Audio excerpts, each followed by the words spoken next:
That's crazy. You should get a bunch of those. Yeah, I do get a bunch of them. Always.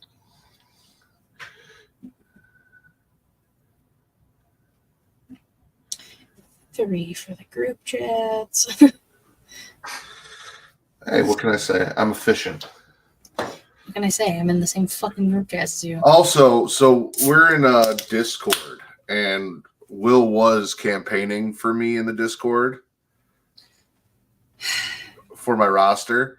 And then Vince went into the Discord and said, vote anyone but Matt. I don't care who wins as long as Matt doesn't win. And I'm like, listen, I understand campaigning for yourself, right? I understand that. Campaigning just so I don't win, that's fucked up. That hurt. I just hope people would vote for me, and people didn't vote for me. So I liked my roster, and that's all that fucking matters. Fuck you guys. It does. That's all that matters, is that you're happy with your roster and that you make magic with that roster. Oh, I got stuck. My roster's dope. Please don't. Please stay.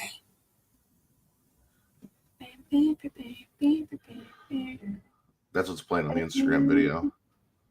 Oh, I'm still trying to find a GIF.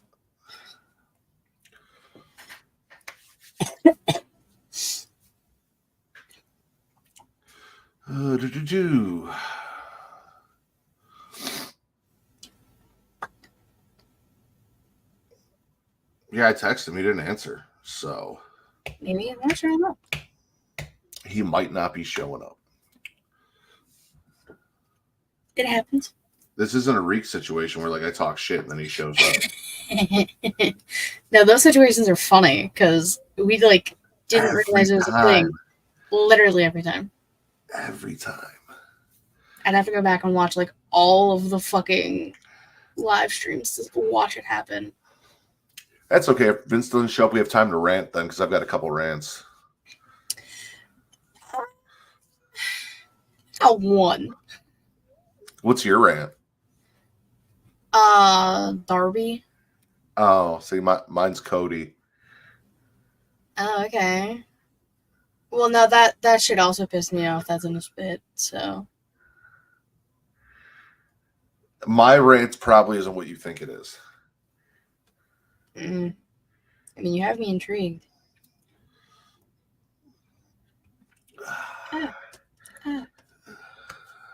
All the notifications.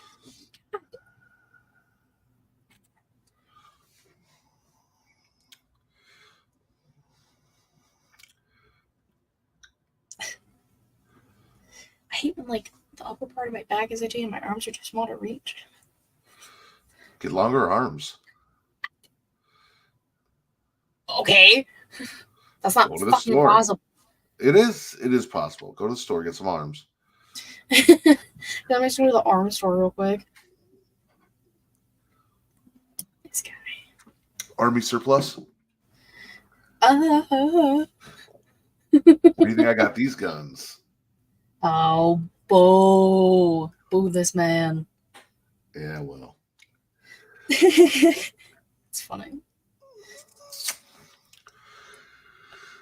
We're on brand. Am I on banners? I'm still on getting off banners. Smackin It Raw brand. Oh my god, I'm also still on getting off. Crazy. Right? That's also wrong.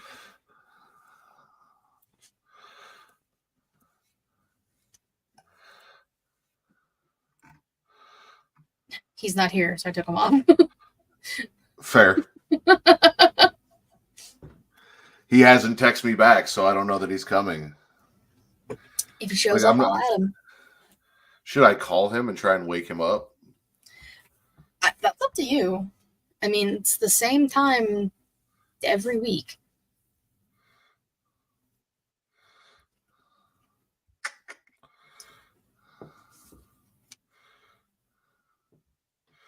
This is why I feel like I need people's significant others' phone numbers so that I can call them and be like, hey, there he is.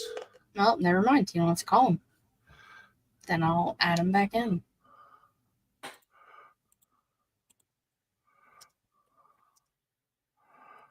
I'm not putting it in all caps. He's connecting his devices. The screen is white. Is this Kerwin White? Oh, he's giggling.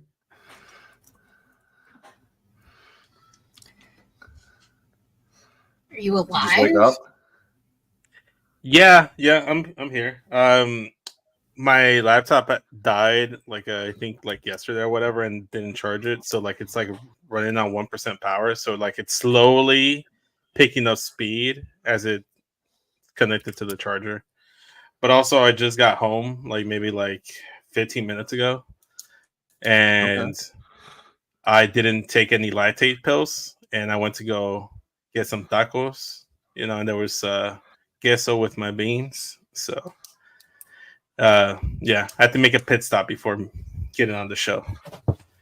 Hi, Will. Oh no, I'm not talking to Will. He's over here. He's over here trolling me. He's literally the Toby to my Michael Scott at the moment, which is unfortunate. We have to run the intro, which I'm already ready to do, so I'll do it for you. But after that, I'm gonna need to know how he's trolling you. But save yourself in 3. No, I listen to it all the time. I tell all my friends to Smack It Raw.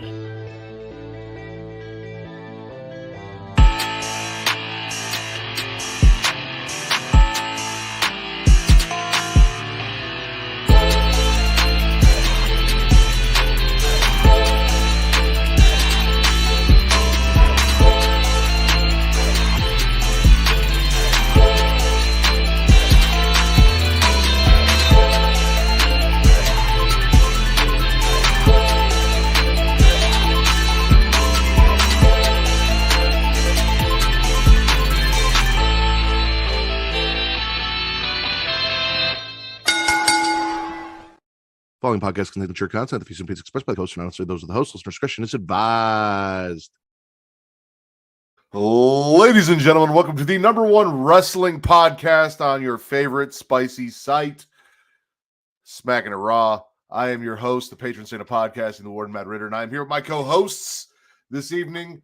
He is the Pornhub Poppy, the Sultan of Spitter Swallow, Daddy Delgado, my friend Vince. Hola, Mateo. ¿Cómo estás? Buenas tardes. Bueno. And she is host of the She Lead Showcase, Inside the Mind of, In the Crowd, Getting Off, and Story Time with Ms. Katie Kinsey, baby. Salud.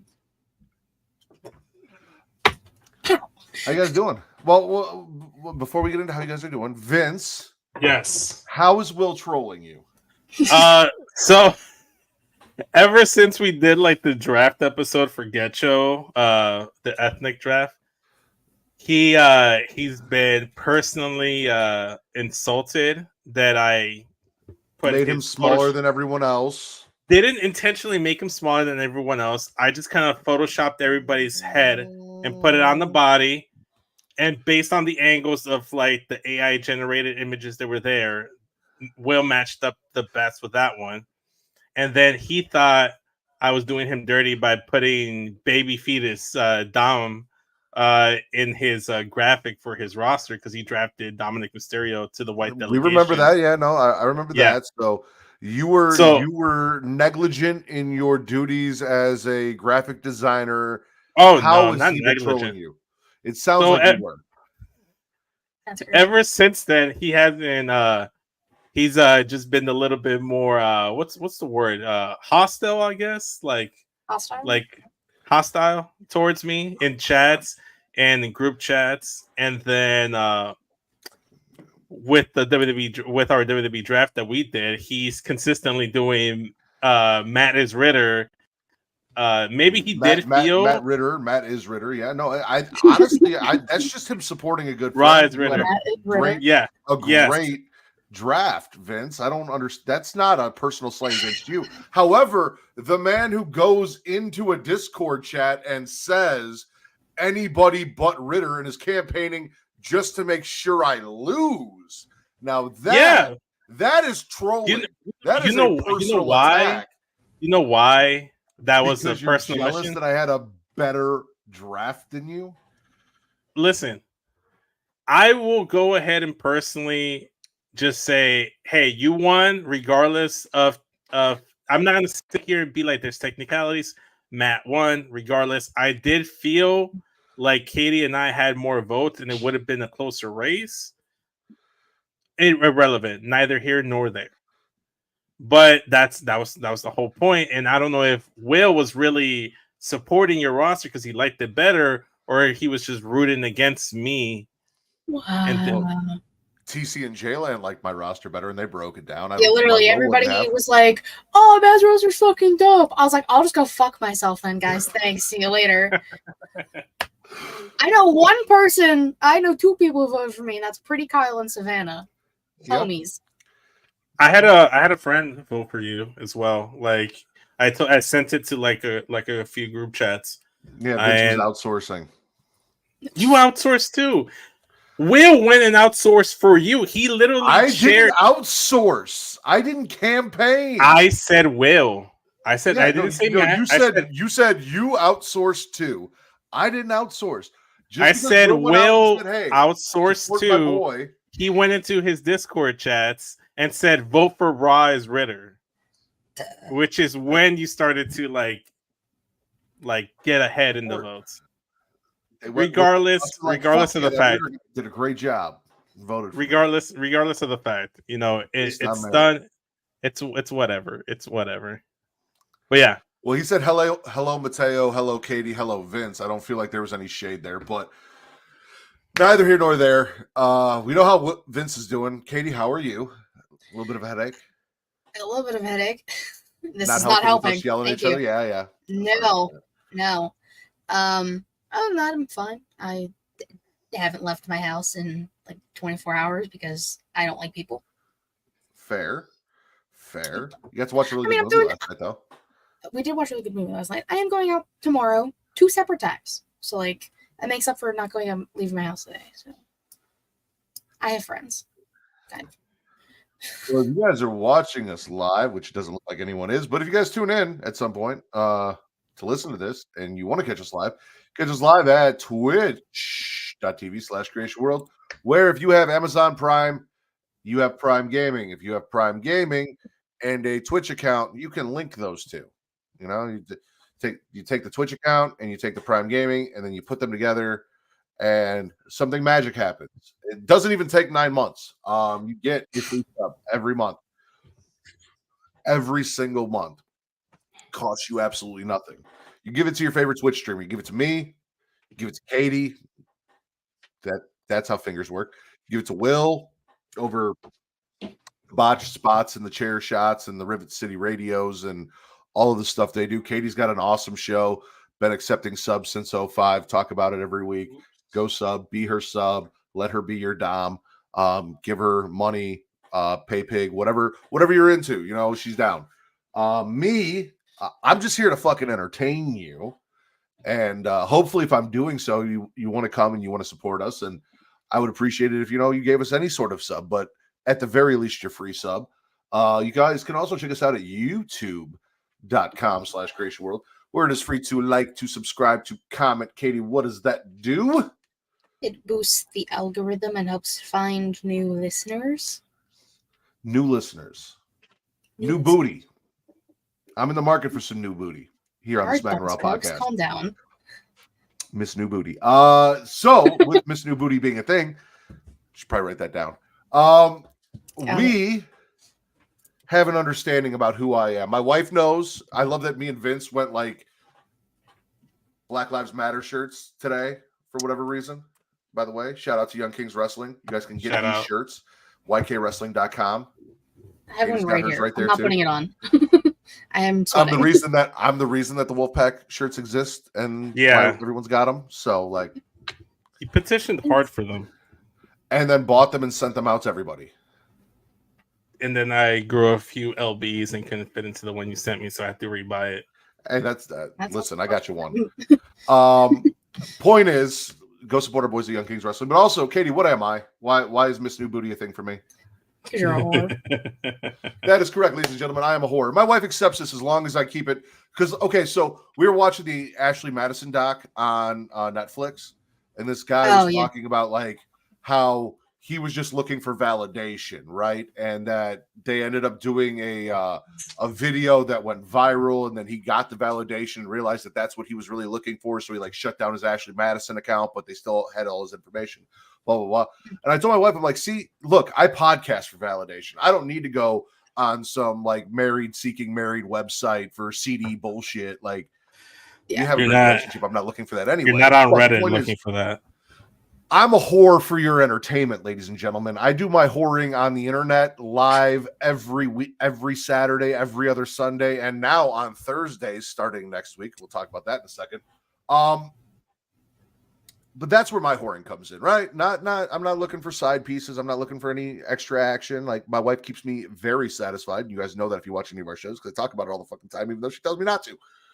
But I want to entertain you, and I don't want to just entertain you. I want to entertain your families, your cousins, your aunts, your uncles, your mothers, your fathers, step family, brothers, sisters, everybody. If you enjoy me, let them enjoy me too, in any way possible. And while you enjoy me, you should flick that bean, hit that notification bell, get notified every time we go live. Every Thursday, starting this Thursday at noon Central, 1 p.m. Eastern. Every Saturday at 10 p.m. Central, 11 p.m. Eastern. And every other Sunday, including next Sunday, for getting off at 10 p.m. Central, 11 p.m. Eastern. Come check us out. We got a lot of cool shit for you. We are moving the Creation Conversation to Thursdays due to scheduling conflicts, people's getting new jobs, and people have children and summer schedules and things like that. So we're bumping ourselves a day up in the week. We're going from Friday to Thursday. So if you're looking for us, you can find us on Thursdays, talking all that nerdish on your favorite spicy sites, and also Twitch and YouTube and everywhere else. Yeah. With all of that said, Katie. Yeah. Wrong one. There we go. I panicked. What do you think? That's me. I don't know why, but like the majority of them are like AEW centered because WWE didn't really do anything crazy this week. I know, shocking. First and foremost, Cash Wheeler's case is dismissed. Fear the Revolver no longer. They just dropped the case. They said this is kind of pointless. And he doesn't have to go to court. Everything's dropped. He's fine. And this, mind you, this incident happened last year at All In It, bro. Like, that's crazy.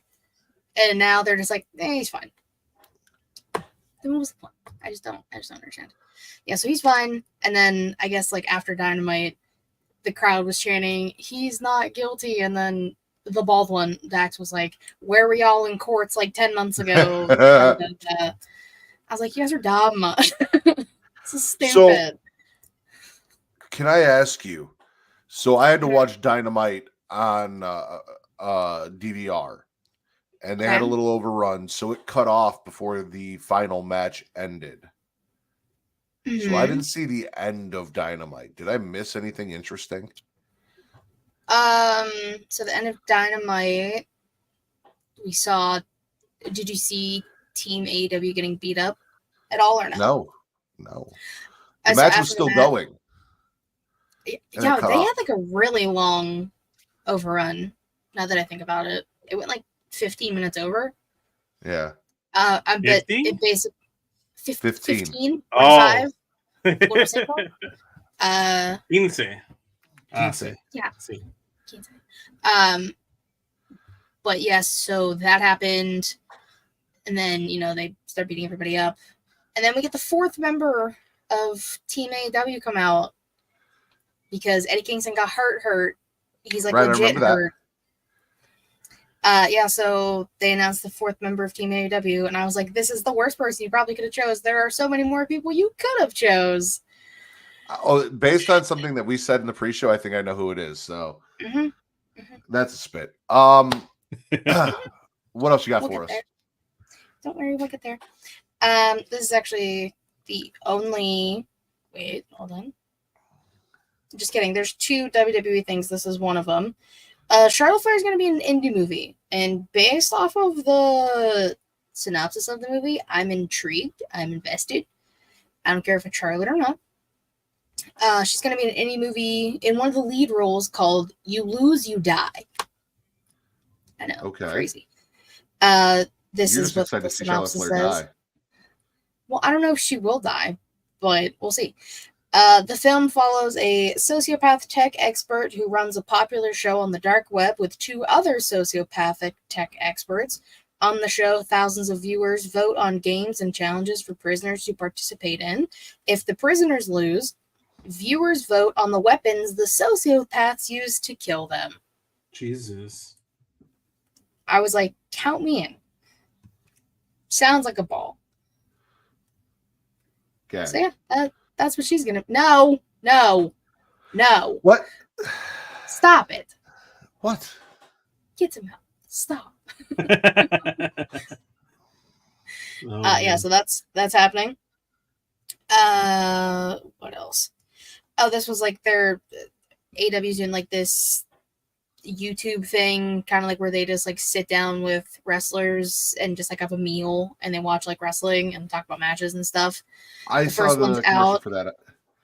Yeah, the first one's already out. It's Eddie Kingston, and it's obviously hosted by Renee Paquette, who is absolutely wonderful and deserves all the things in the world, and RJ City, who's just there.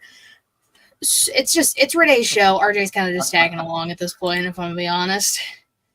Listen, he doesn't have a graphic. Everyone else has a graphic except him. So poor RJ City. I don't even know who the fuck that is. Exactly. Shout out to RJ City, the only guy that actually recognizes that the gore is not a spear. Shout out. Well, and that's why he doesn't have a graphic. Because that. I was gonna say. So shout out to Stupidity. Sounds good. Okay. Then Young Bucks are getting shoes. They're I don't remember what the fuck I'm calling them. There's the Reeboks. They pump up like Cena's old shoes used to do. The Reeboks with the pumps. Man, I might get them. Is that like boots with the fur? Yeah. Shout out the whole to club was looking at it. It's great. Apple bottom jeans. I'm going to get some apple bottom jeans to go with my Reeboks with the pumps. Yeah, I mean, the color scheme is just like, kind of looks like splatter paint from what I remember briefly seeing. This is their second pair of shoes that they're going to have, so I don't know, people are clamoring for them. They're coming out soon. I'm not a sneaker guy. I don't give a fuck. Y'all have fun. Y'all have fun getting shoes. I don't care. I'm going to be getting shoes, but not the Nikes. I'm going to wait. Well, they're not Nike. I mean, Reebok. My fault. They're Reeboks. They're different. Okay, I'll refund it. Then Eddie Kingston, like I said, legit hurt himself at the New Japan show over the weekend. And then they had like the staged beatdown of Eddie Kingston by the Elite. Pretty Kyle says, take your shirt off, Vince. I can't. I'm trying to promote the Black Lives Matter NWO Wolfpack shirt. I've got that covered. Don't worry. I've got that shirt on. I'm trying to promote the Wolfpack one. Katie can put that shirt on. She's got it right there. You can take yours off. No, it's okay. It's all right. I've already committed. Maybe next week. He's going to keep saying that, guys. He's going to keep teasing you. He's never going to take it off. We'll see. Then Ivar is also legitimately hurt. They had a beat down. Well, obviously, we'll talk about it probably in some capacity. Gallus shows up at the end of SmackDown, takes out everybody who's going to be in that triple threat next week. And that was a way to kind of write Ivar off because he is quite literally legitimately hurt and has been for quite some time. So that's his way to kind of just take time off, figure out what's wrong, and deal with that. Yeah, I saw all the controversy about like Dave Meltzer saying that the angle was a work, and then people calling him out for it and be like, "Well, the injury's real, but the angle was a work." And it's like, no fucking shit. The angle was it's a And that's why I love Joe Coffey. Was just like, listen, I don't really fuck with Gallows, but like Joe Coffey was like, "You dumb? Like this fucking guy sucks." I drafted Gallus. You did. You did. Drafted a few people that had a good week. What can I say? And then the last thing that I have, and this one just makes me happy. Ruby Soho and Angela Parker got married today. I'll go for them. They had their wedding. She looked so cute. Her little bump was showing in her dress. I'm so happy for them. John Silver posted a picture of them. I wouldn't have known if he didn't post anything. So, yeah, congratulations to them. Yeah, congrats. That's all I have. I want to address something real quick before we move on from news and rumors. I said I had a rant about Cody Rhodes and that it's not storyline related. So in the IWC, we have a lot of friends, and obviously everyone has an opinion on things. It's been driving me nuts, though, seeing friends of mine talk about Cody Rhodes. Our boy Will, I absolutely love. And here's the thing, like, we are all entitled to our opinion. You don't have to agree with me. Go check out Will. He wrote an article talking about, the dog catching the car, the analogy from The Dark Knight. And a lot of people are of the opinion with Cody Rhodes, like, okay, he won the championship, so now what? What are we going to do with Cody? It's been a fucking month and a half, people. Yeah. He's already wrestled AJ Styles. They have him set up for Logan Paul.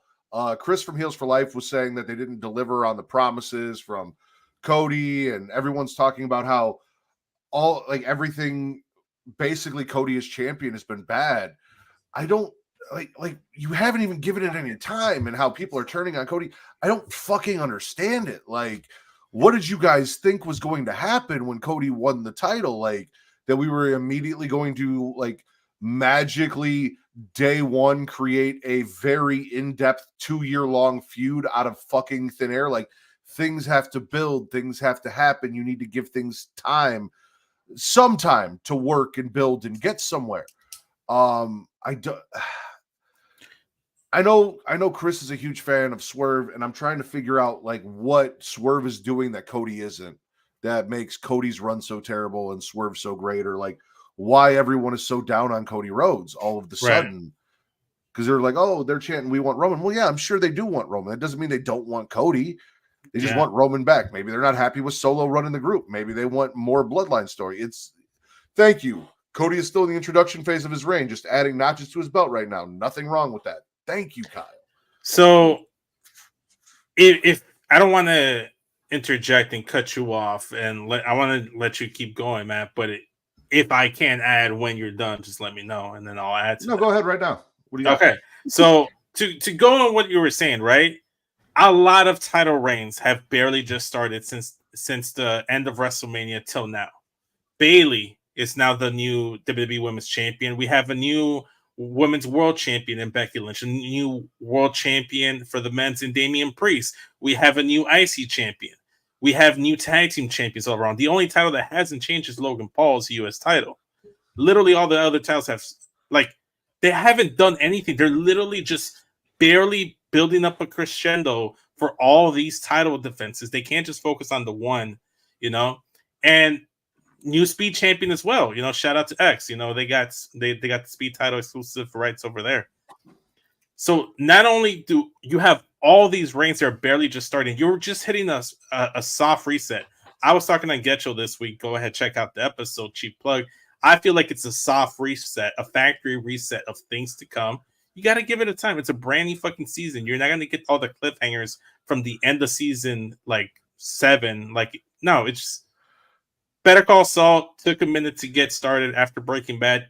You got to give it a chance.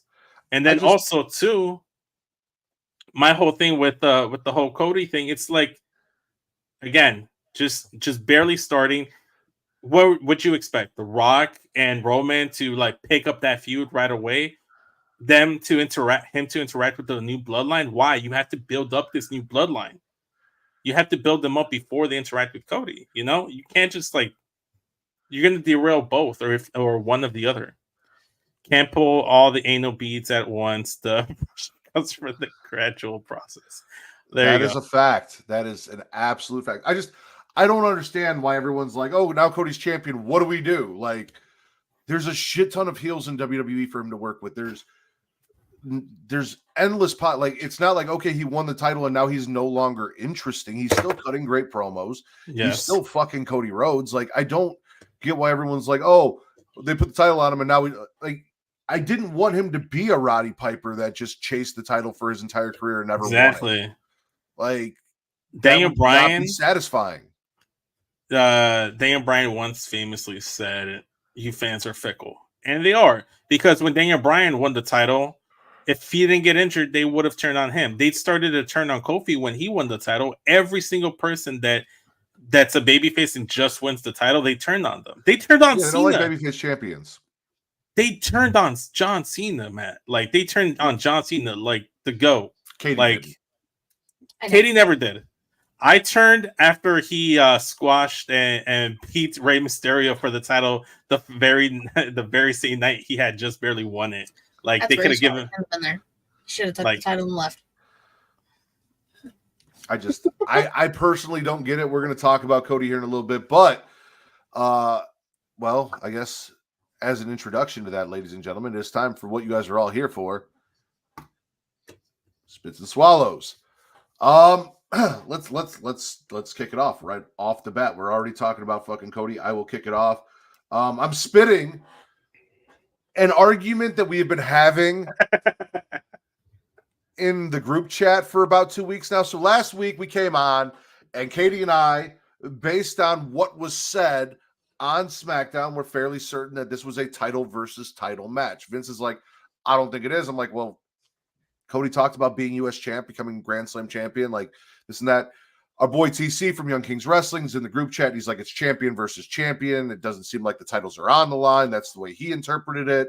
Blah, blah, blah, blah. It's been a whole back and forth. And Vince has kind of been like, yeah, see, I wasn't crazy. And I'm like, until I get fucking told otherwise, I was right for attacking you last week for not paying attention to the fucking show. That's where I was at. No. That's where I was at. Let me clarify. There's the archives. Go back and watch last week's episode. I never said that you guys were wrong. I said I don't recall it being that. If it is title versus title for title, then like sure, like, but from what I interpreted, yes, I know Cody said whatever he said, but from what I interpreted, I was under the impression that it was only for the WWE title itself. However, I'm like, if I'm wrong, I'm wrong. I need Crow too. That has nothing to do with what we're talking about, Vince. What we're talking about is you playing the victim in the group chat and saying you got jumped last week. You guys did come for me. Me defending the fact that we jumped you, rightfully so. No, right? You're assuming that I didn't watch the show. I was paying attention. Well, then you would have heard Cody say he was going to be U.S. champion and a Grand Slam champion. Yeah, and then all the information you needed. And then I looked up the information you needed. No, because they say shit on they say shit on TV all the time that isn't confirmed nor accurate. So I looked everywhere and it never said title for title. So then we get to this week and my first spit, ladies and gentlemen, where we are set to have a title versus title match. Is out there, Cody Rhodes is out there, Logan Paul, and some dudes that I have no idea where he got or who, if they work for him, if they're fucking his prime boys or. That's a whole different thing. Anyway, they got his back, right? He's got a lawyer with him. We're title versus title. Cody's talking about Grand Slam champions and being a fan of wrestling and knowing the history of wrestling and how his father took place in one of the greatest War Games matches of all time in the very arena that they're in the city that they're in, and blah, blah, blah, blah. And how Logan Paul isn't a wrestling fan and doesn't know his history and blah, blah, blah. And Logan then says, I see the contract, but I'm not signing it. He tears it up. He pulls out his own contract. He says, I agreed to challenge for the world heavyweight title. I never agreed to put my belt on the line. Nick Aldis is like, that's some fucking bullshit. That is not the discussion that we had in my office. And he was getting hot. And Cody's like, dude, chill. I know how you get. Like, it is what it is. Logan refuses to defend his title because he knows he can't beat Cody Rhodes, and he's a little pussy. He's got a lawyer backing him up to get what he wants out of this, and he talks about how the man that won the World Heavyweight Championship against Roman Reigns at WrestleMania, Royal Rumble winner, all of these things, has done nothing to earn a shot at his United States title. I don't like Logan playing Paul. devil's advocate for Logan Paul, but technically And don't. he's a heel and he should be saying that kind of shit to get. Oh, he absolutely should, but also fuck Logan Paul. 100% for sure. I'm with you. Making me right, but also making Vince and TC right, though, is my biggest spit. Because by saying this was the contract, this is what we were going to do, but now this is what we are doing, you made everyone right, and I don't like that shit. I just like it when I'm right. So we should have just kept it where I was right, and it was title for title. Me and Katie. Anyways, I spit it too, but more or less just for the segment itself within the confines. Prime kind of fucks low key. Okay. I don't know. Anyway, but yeah, the segment itself I didn't really much enjoy. I'm not the biggest fan of contract signings in general, and this was a pretty poor one at that. They haven't really built up a challenger for Logan Paul's title, neither for Cody's, especially after he had just beat AJ Styles clean. So I guess, why not put them against each other? And I long have said, if you're the secondary champion, you should be in the situation where you can challenge for that world title. I honestly think that's wait, what? Vince being shirtless would fuck harder. Would is the key phrase. It would, but the world may never know.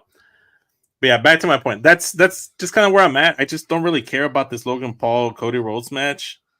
And it just kind of feels like a filler, non-canon like feud for Cody. No, I won't go shirtless. Only for my wife. She's the only one that gets those privileges. I have a theory that Vince has really ugly nipples, but that's neither here nor there. No, like a filler feud, yeah, because they're gonna build up a King of the Ring, and like we have to get somewhere. So yeah, don't get me wrong. Logan Paul is an athlete, and between the ropes, doing things for as long as he has been doing them, extremely talented. Not taking anything away from the guy. He's probably gonna have an awesome fucking match with Cody Rhodes. AJ Styles had an awesome fucking match with Cody Rhodes, and that's what I don't get is all of you people who bitch and complain, oh, well, WWE, they don't give us the wrestling. We don't get enough wrestling, blah, blah, blah. Cody's out here fucking wrestling. He's defending his title. He's being a champion who defends his title, and you're getting Cody Rhodes versus AJ Styles, Cody Rhodes versus Logan Paul. You're going to get banger fucking matches, and you guys are like, and then... that would happen too if Jey Uso had won that IC title, or if Jey Uso had won the world title at some point. People would have done the same thing. They're like, okay, well, now what do we do? They're already turning on Jey Uso. Yeah. They're already turning on Jey Uso, and he hasn't even won shit yet. They're We'll already talk like, about fuck it. Jey Uso. We'll Katie, talk about thoughts it. on the Logan Paul thing, since you're all quiet over there? Well, yeah, because, kind of impossible to get a word in with you two like this today. Logan Paul's a pussy, plain and simple. Don't announce right before contract signing, literally on commentary, that it is title for title, and then change it 5 minutes later. That's annoying and stupid. Nick Aldis should have hit Logan Paul, like, be the fucking GM that I know you can be, lay your hands on and put him through a table. I just want Nick Aldis to, like, get involved, like, physically, because I know he can't.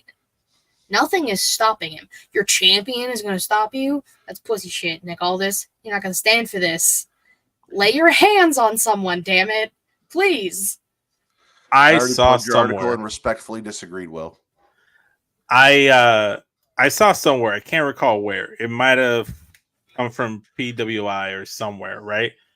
But apparently the angle that they're slowly starting to set up is they're trying to set up a match between Nick Aldis and Logan Paul for next year's WrestleMania. And it's going to be a constant thing where Logan Paul is butting heads with Nick Aldis, which if this is the start of it, okay, cool. You're getting that. But like Kitty's saying, don't advertise shit. TC said it on Yankees Wrestling, quoting Kevin Garnett. Why would you show me something if you know I can't have it, Like, why would you show me something if I couldn't have it? And they did that with the King of the Ring participant matchups. You know, they advertised Lashley, Asuka, Selena Vega, so many competitors, and then they pulled them literally like minutes before the match started. I wouldn't say minutes. I would say a day or two, but yeah. They were advertising at Lashley up until the start of SmackDown, and then they replaced him with Dawkins. And they knew he was hurt, so they knew, yeah. In the case where they knew someone was hurt and they still plugged the match until, like, I'm with you, but also injuries happen. There's nothing we can do about that. Yes, and that's fine. But if you know card's that subject to change. Yeah. I will say, like, out of the three of them, Asuka has been hurt for fucking months, so you shouldn't have put her in the tournament period. Lashley, Asuka, those are examples. Like Selena Vega getting injured right before the house show match, that's different. I understand that. You know, card subject to change. However, if you know that the card is gonna be changed regardless, don't advertise something if you know you're not gonna be able to deliver. I agree. You know, Stand. yeah. We don't like to be blue balled. Katie, spit or swallow. Sorry, he was also talking. I couldn't hear you. Yeah, you want to talk about his blue balls and his furry nipples. Gross. That's gross. Okay, so I'm gargling the whole elite team AEW thing. Like I said, Eddie Kingston got hurt, and that's fucking bullshit. That sucks. We love Eddie Kingston. I love Eddie Kingston. I feel like he was doing his damnedest trying to hold shit down. So he got hurt, took him out. And then, I mean, Dynamite happens. You get Okada versus Dax. Okada obviously wins because it's Okada. And then you have the Elite come and just beat everyone down and then beat up the rest of Team AEW. And then the person who is now the fucking fourth team member who broke his foot not even a month ago, broke his nose, is your fourth person. Darby Allin is the fourth member of Team AEW, and there are many other people you could have chose. Like tonight, you could have chose Daniel Garcia. We love Danny. Ricky Starks was my next one I was going to say. Ricky Starks, who you're doing quite literally nothing with. You could have had him. Now let's choose the one who's being held together by glue dots and prayers. Sure. It's fucking. Where the fuck is MJF? Still hurt. He was seen at a convention like a month ago, and his arm was still in a sling. He's not going to be back for quite a bit, I think. That sucks. That's what I think. I don't know. I don't know how long his intended plan was going to be out. But like that part, like I'm specifically spitting because why Darby? But I am kind of swallowing the idea that the Elite, the scumbags that they are, put a bounty basically on the rest of Team AEW, so FTR and Brian, and people are collecting said bounty or trying to. Lance Archer and the Righteous. The Righteous. Them, yeah, they answered that bounty tonight. Satnam Singh is answering it for next week because FTR won't be at Dynamite. So, personally hope the Young Bucks run Darby over with a monster. I mean, something's gonna happen. 18-wheeler. I don't think he's technically even fully cleared yet, so I don't know why they're letting this happen. But what the fuck? Maybe he's gonna get jumped and taken out too. Spitting. First and foremost, I said that the way Team AEW was set up, Daniel Bryan and Eddie Kingston being on the same team didn't fucking make sense to me to begin with because they hate each other, right? Yeah. Regardless of if it's Team AEW versus Team Elite, like. So getting one of them out of there makes sense. Replacing them with Darby, that's a spit. I agree. Like the bounty thing is cool. I've come around on Mathematics and Nickelback in their new roles. Fuck them for firing Christopher Daniels. Right in the middle of the ring after their match. That's so disrespectful. So disrespectful, but like also great heels for doing shit like that. And then Jack Perry dumping his drink all over Tony and making Tony sit there on commentary wet. for the rest of the show, which is what I was doing after Mariah May. Neither here nor there. I saw what was supposed to be on Collision. Wasn't it? Or it might have been on Rampage. I don't know because they went back to back tonight. Well, I saw Deonna Purrazzo was wrestling somebody on Rampage, and then Collision I thought was Serena Deeb versus Anna Jay. Anna Jay, yeah. Yeah, Tony came out and did some things. I'll talk about it. Don't worry. Okay. Give me a reason to watch it. Oh, yeah. Yeah, I mean, again, we are not Darby fans over here. I had him in my Deadpool, and then he bailed on Kilimanjaro or Everett like a bitch. Why do you always keep saying Kilimanjaro? Because I want to kill a man, Jaro. I was trying to get that point. You know, kill a man. I have yet to get a fucking point, and this shit's pissing me off. What's up, Circle of Debate? Ivan, how you doing? Vince, spit or swallow. I'm gonna start off with SmackDown, and I'm gonna swallow probably the best thing on SmackDown, which was the opener, Bianca Belair versus Tiffany Stratton. They put on a fucking clinic. It was fantastic. There were so many really good like King of the Ring and Queen of the Ring tournament matches this week that deserve like match of the week honors, but this one to me was my personal favorite because I could argue that Tiffany could win. I could argue for Bianca.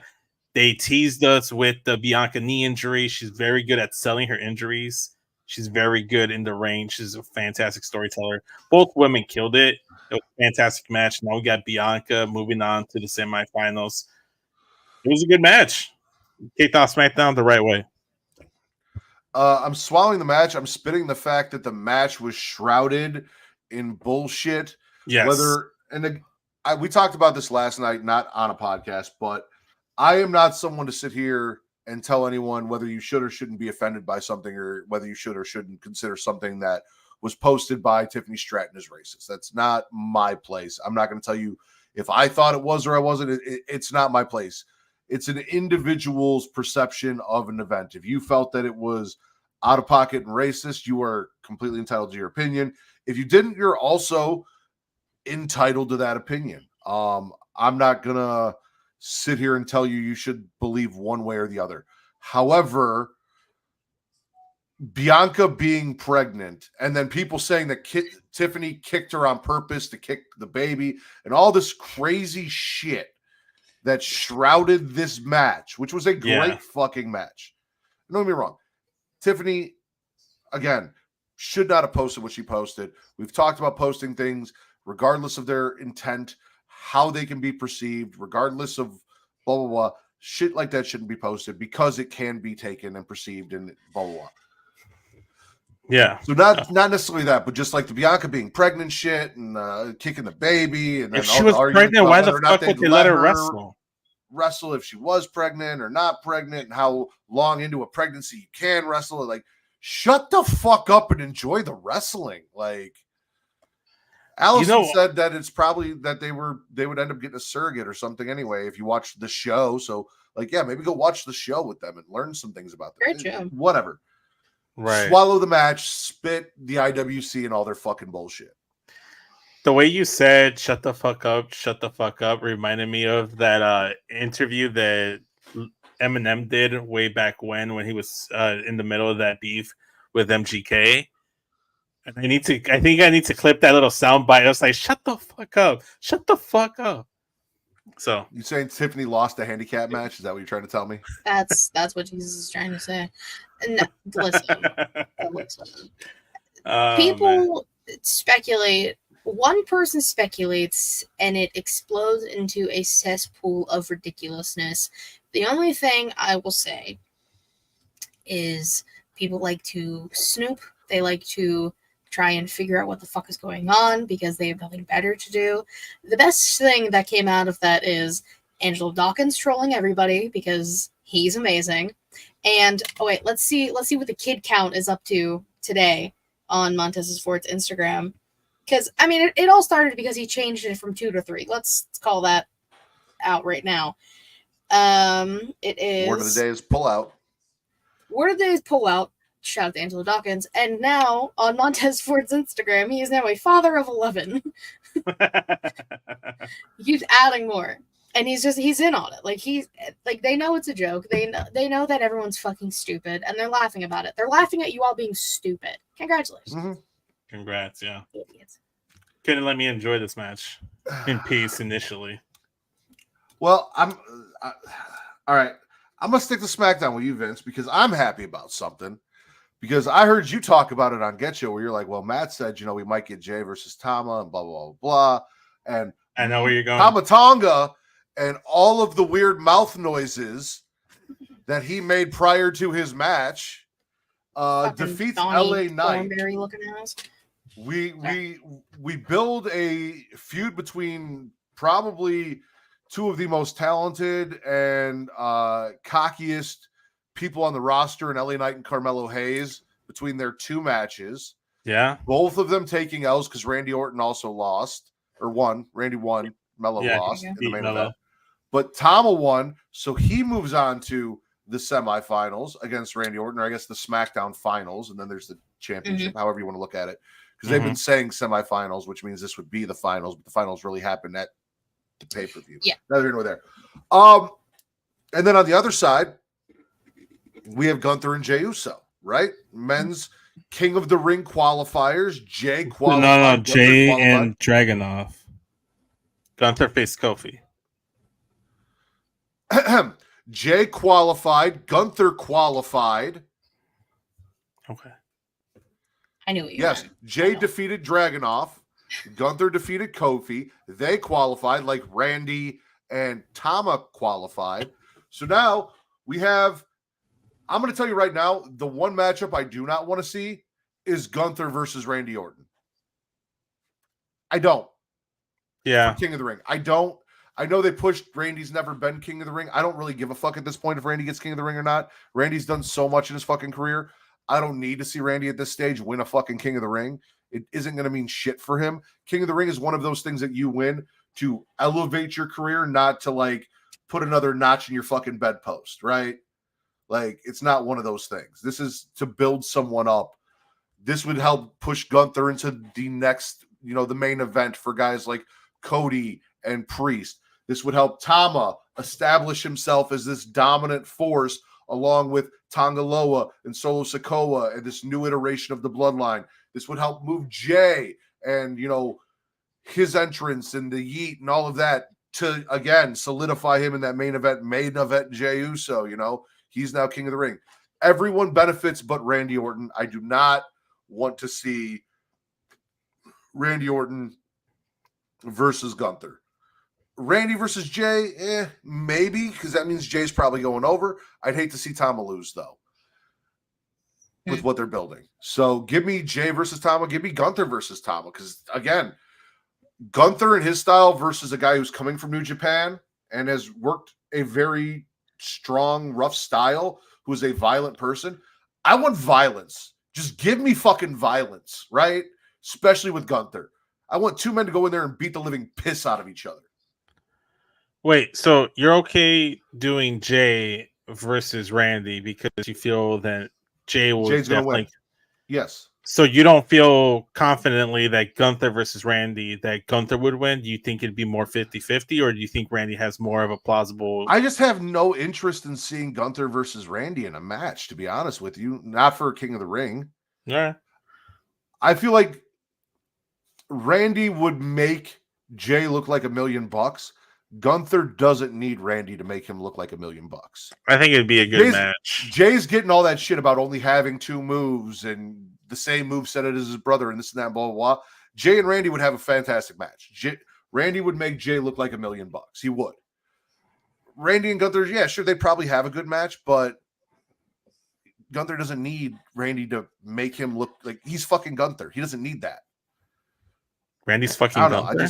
It's the only match I'm not interested in out of that lineup. So. Listen, my bracket's already busted. I was out here rooting for Gunther versus Melo as my finals. That's what I wanted. That I was rooting for Melo to win that thing since last week, but it is what it is. Like you said, they're setting up something with LA Knight. So Yeah. And I'm stoked for LA Knight versus Mello.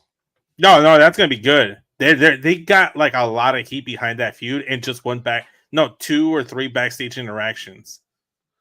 Fucking fantastic. Shout out to them. I know Katie's excited for Gunther v Mello. Or LA Knight v Mello. That's what I meant. That one. Yes. Well, of course. They're both petty little shitheads in the best way.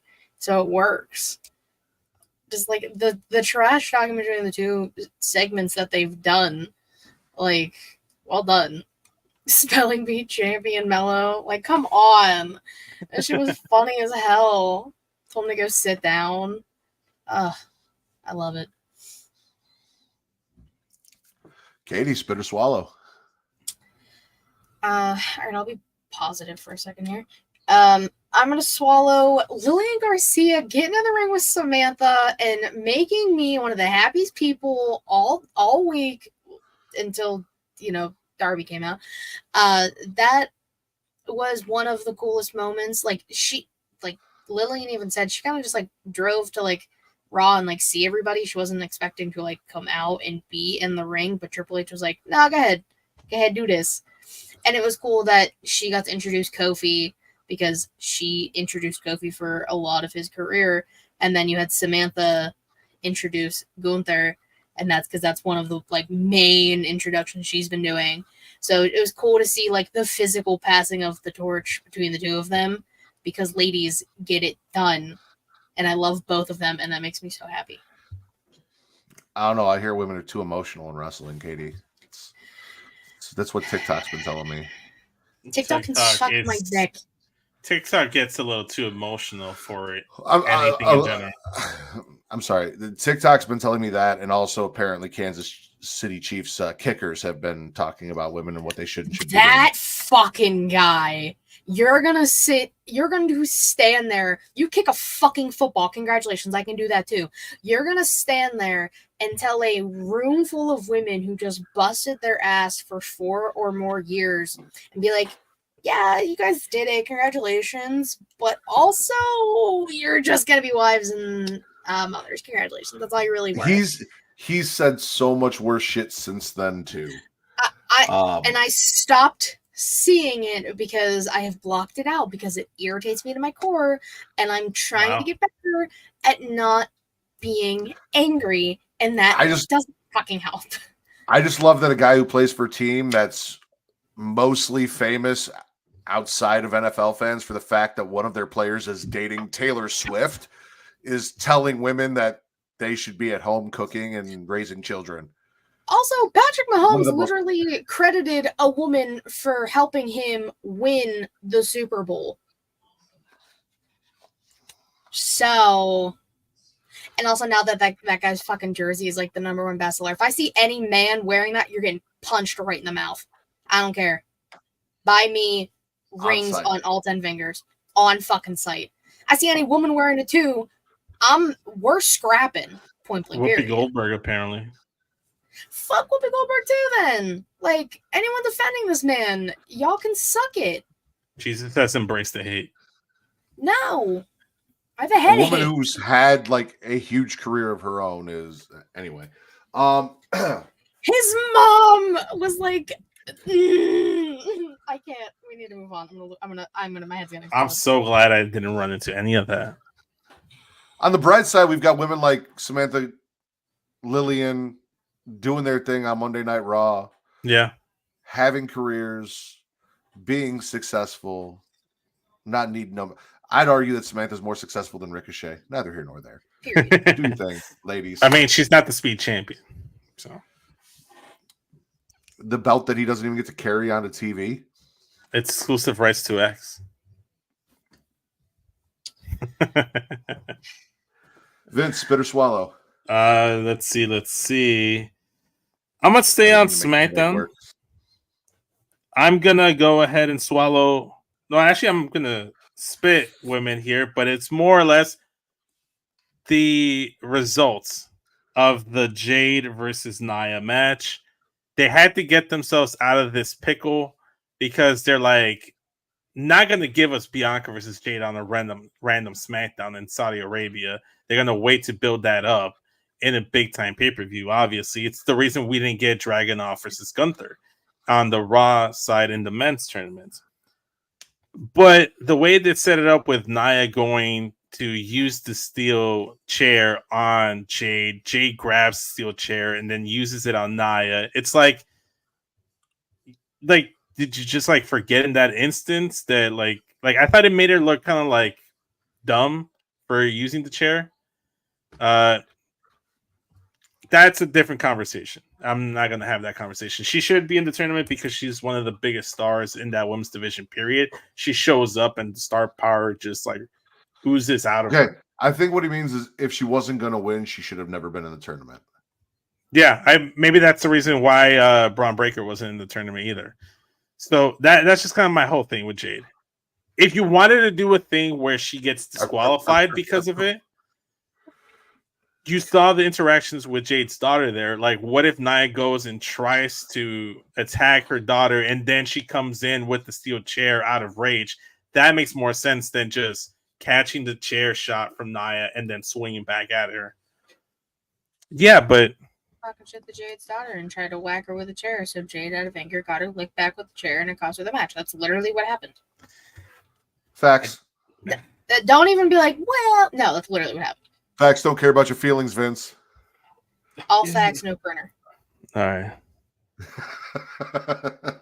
No, I have it as a spit too. I was not a fan of the fact that we did a DQ finish to get into the finals of whatever. Nia versus Bianca will be cool. I honestly don't. Oh, what's up? Reek showed up. Kitty plotting unprovoked assaults is pretty wild. No, those assaults are pretty much provoked. Guy's jersey and you don't get attacked. I'm just saying. Speaking of Katie, real quick sidebar. I saw the most Katie thing ever watching 1998 WCW. Oh no. We're in the build up for Halloween Havoc. One of the major feuds is Scott Steiner versus Rick Steiner, the father of Braun Breaker. Okay. Brother versus brother. In the build of this feud, for weeks we've been hearing this eerie laugh just randomly on the show. We get the reveal the Nitro before, and it's Chucky who shows up to talk shit to Braun Breaker's father. And then you remember Chucky talking shit to Braun Breaker in NXT. All of this. The dog-faced gremlin barks. Braun barks. I'm watching it and I was like, oh, Katie would love this. Hashtag renew Chucky. Give me a fucking season 4, damn it. Before we renew Chucky, ladies and gentlemen, we have to talk about Patreon, specifically patreon.com/creationworld, where for $1, speaking of what I just brought up, you get 3 shows. Return to Wrestling with Matt and Travis. The latest episode is dropping very soon. We're recording it on Tuesday, and it is Halloween Havoc 1998, the infamous pay-per-view where Goldberg took on Diamond Dallas Page, and the match cut off, and we watched the show the way that everyone in 1998 watched it. Even though it's available in full, I stopped it at the lockup, and we will not continue to watch it until we move on to the next Nitro and watch it like everyone else did in 1998. So, hilarious. We are covering that. Come check that out. We also have If You Have to Ask with me and my wife, Kate, where we do Am I the Asshole posts from Reddit. We'll be recording one of those very soon as well.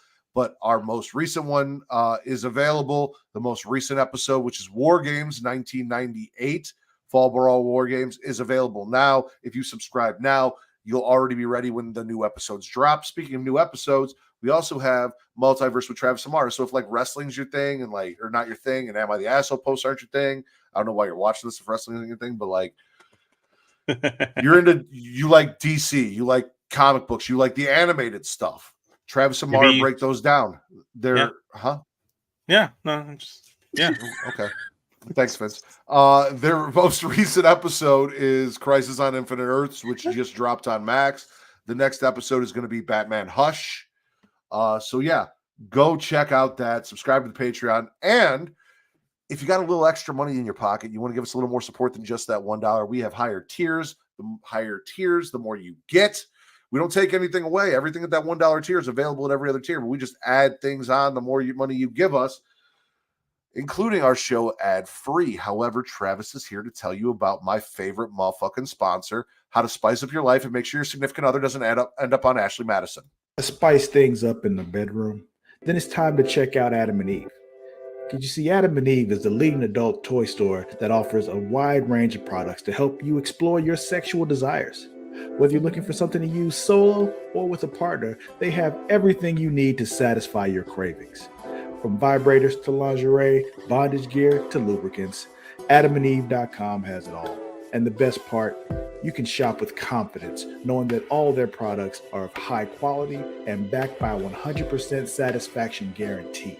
That means whether you bought a dildo, sex swing, penis ring, vibrator, anal sex toy, bondage toy, couples toy, lube, or accessory, you can get a refund within 90 days if you're not 100% satisfied. No questions asked. And right now, as a special offer to our listeners, Adam and Eve is giving you 50% off almost any item on their website. That's right, 50% off. And if you act now, you'll also get free shipping. So go to adamandeve.creationworld.com and use the offer code EROTICA at checkout. That's EROTICA at adamandeve.creationworld.com for 50% off almost any item and free shipping. Don't wait. This offer won't last very long. The link is in the description. Speaking of erotica, you know what gets me hard in wrestling? When wrestling and horror come together, ladies and gentlemen. My next swallow is the QR codes. Something that we loved when we were chasing the rabbit before Bray made his comeback. Something that is kind of come back. And I know it's been a little, people are like, on it. However, this week we got the Wendy Lucho article, which if you unscramble that anagram says Uncle Howdy.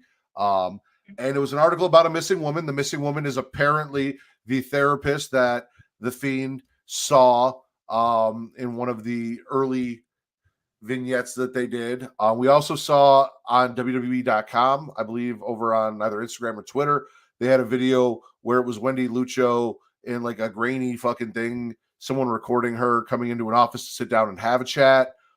Very, very interested. I do not like any of the speculation about the Wyatt Six and who is going to be in it. None of it. I'm not interested in any of that bullshit. I just want my final draft pick, one Taylor Rotunda, to debut in whatever gimmick he is going to debut and see where this goes. And I'm excited for it. We've been getting the weird screen shit and the QR codes and all of this. I'm stoked for it. I loved this little Easter egg and tie back to the Bray stuff and all of that. I don't care about the Wyatt Six. I don't care about Gacy. I don't care about any of that bullshit that people are like, oh, fuck that shit. Give me Taylor. Go ahead, Katie. I was gonna say it was on like WWE's Twitch. Like they had a whole fucking thing. It started with like Kane's full entrance from his Bray Wyatt's first match. They're doing a lot of callbacks and ties to Bray and his career and like specific dates that mean something to him or the original Wyatt family. The latest one is like 4/7/14, and I don't remember which one that means because there's been so many of them. But one of the dates was like when Eric Rowan joined the Wyatt family, and it's just like a lot of stuff, obviously leading back to Bray. I'm not sure what the plan is, but this was a very unique take on the QR codes because they've been teasing that like someone went missing and oh my god, it was the psychologist therapist from those fucking USA Network ads they did, and they only showed the Fiend's one like twice. And it was just like something so small. And you said about the anagram of Uncle Howdy. I like what they're doing with it, honestly. Great.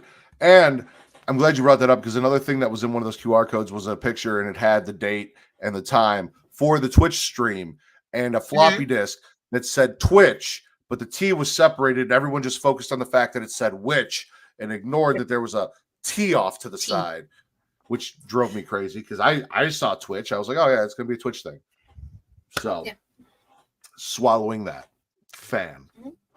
Yeah, it was good stuff. They acknowledged it on SmackDown. They also showed the video of like the therapist on SmackDown as well. It's the first time that they acknowledged it on commentary like that, and they even poke a nod to like the whole Bray Wyatt stuff because Corey was like, "Well, you know what happened the last time we saw the QR code showing up."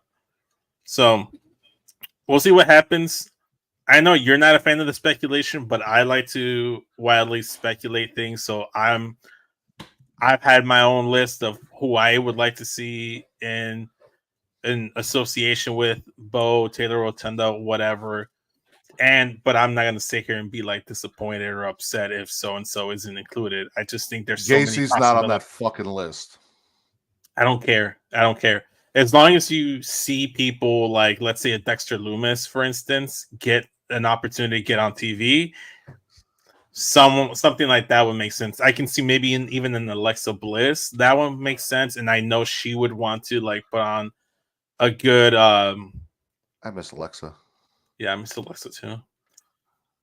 Yeah, but yeah. All swallows, all good shit. And one of the dates I think was 5/23/24, which is Bo Dallas's birthday, but it's also when Crown Jewel is going to take place on. It's Bray's birthday.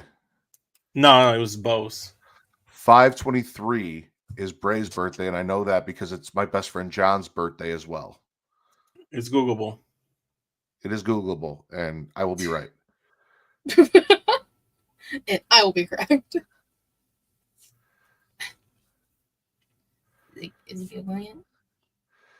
Well, he's Googling that, Katie. Spit or swallow. Oh man, where should I go? To the moon. Oh wait, he's fired. Never mind. That's crazy. Wow. Disrespectful. Okay, I'm gonna swallow Toni Storm. Of course. Her match with Harley, great. Loved it. Awesome.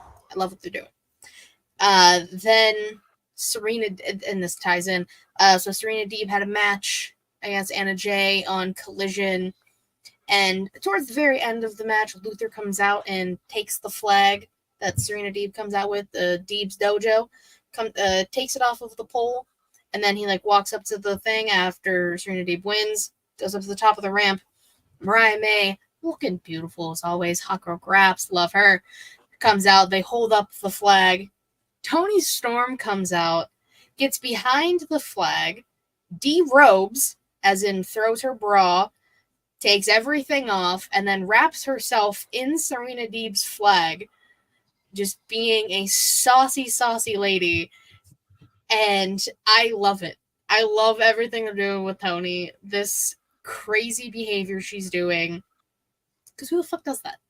Like, who? Toni, that's who. I'm loving everything with it. This is fun. I have, in my notes, swallowing everything Toni Storm and her promos and whatever weird mother-daughter kink she has with Mariah May and her bosom. Toni defeats Harley. Listen, shout out to Harley, right? When I was introduced to Harley, she was just that girl that was singing with Scarlett and Shotzi in a couple of songs, who was fairly attractive. And then she was kind of a manager. She was doing the stuff with QT. She got in the ring and she can actually go. Like, maybe it's who she's wrestling with, but like, she's not bad at all. Serena watching from the ramp, and then all the stuff that you just added in and everything that happened. Yes, swallowing all of that. Vince, Bray Wyatt was born the exact same day as my best friend John, May 23rd, 1987. Bo Dallas was born May 25th, 1990, 3 years and 2 days later. So technically we were both wrong. I mean, both right in the sense that, yes, you're right about Bray Wyatt's birth dates. I know, but the dates of the QR code was 2/24/23, which for us it'd be 2/25 here, but in Saudi Arabia it'd be 2/24, which would be the dates in Saudi Arabia for King and Queen of the Ring. So which it had nothing to do with his birthday. Technically, yeah, both. I don't know. Like, that's what I was seeing. People were saying that it was his birthday. And the month is 5, so When it comes to Bray Wyatt, ignore the internet and listen to Matt Ritter. No, I remember what it was. It was 2/24/23, which is the postal code for Saudi Arabia. Okay. That's what it was. My fault. I mixed up the things. It's all good. But Bray Wyatt was born the exact same day as my best friend John, and I feel like I got gypped because I could have had Bray as a best friend and I ended up with John, and I told him that. Well, John is a new best friend, so it's okay. You don't have to worry about it. Yeah, he's got Will. Well, would Bray had given you a Matt Riddle action figure for your birthday? I don't think so. No, he wouldn't have. He really wouldn't have. He wouldn't have. Vince, spit or swallow. Let's see. Let's talk some positives on women's wrestling this time around, and I'm gonna swallow Lyra Valkyria as a whole on Monday. I think this is the first time we saw her full main roster entrance, because last week she made the run in, and I made the exact same point on Getcho. She had the run in to save Becky Lynch, then she did the impromptu match with Dakota Kai, I believe. This time around, she had a match against Zoe Stark. She had the full entrance. It was fucking fantastic. The crowd with the crowd chants were actually doing her whole woos like they do in NXT, which was fantastic. It's always very hard for crowd chants from NXT to carry over to the main roster. So kudos to her. Kudos to the fans. They did a really good job, considering that I don't even know what city they were in, but I don't think it's like known for like a big wrestling market. I don't remember where they were. Yeah, fantastic win versus Zoe Stark. Had a hell of a match. She's one of the people that I would love to see get that crown and be crowned Queen of the Ring, because she already feels like a top star. She's barely been on the main roster maybe 2 weeks now, and she feels like she's already on that Becky Lynch, Tiffany Stratton, Bianca Belair level, and she's superseded names like Shayna and Zoe and others. Anyone that's been watching this show knows that we have been touting the praises of Lyra Valkyria.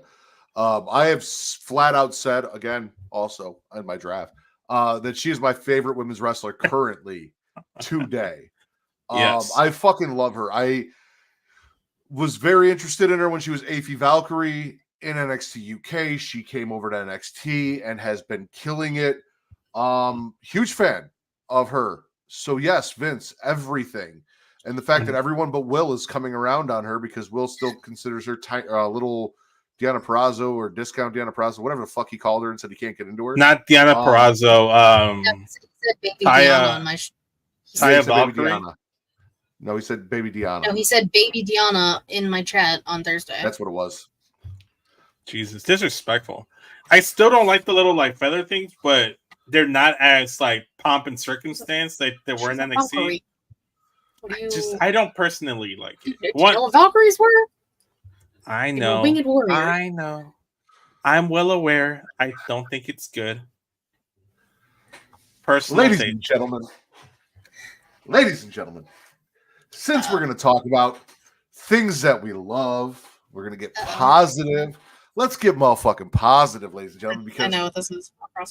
For the heritage, ladies and gentlemen, your new Heritage Cup champion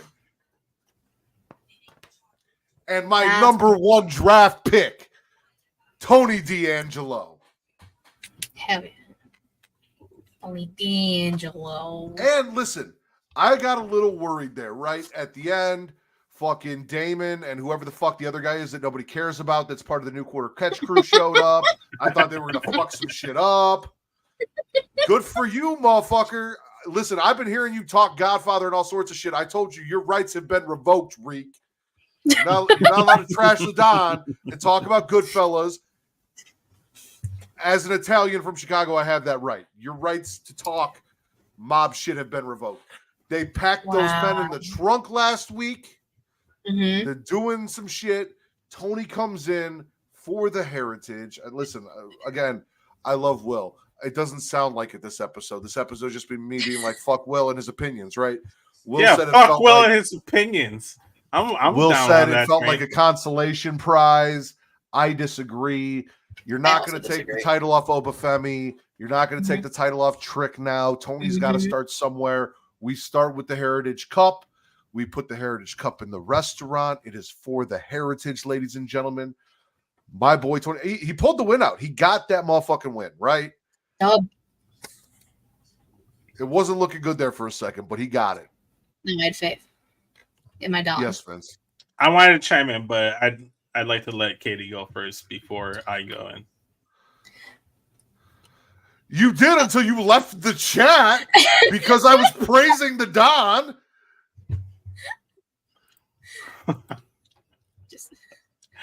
He shoots himself in the foot. He shoots himself in the foot sometimes.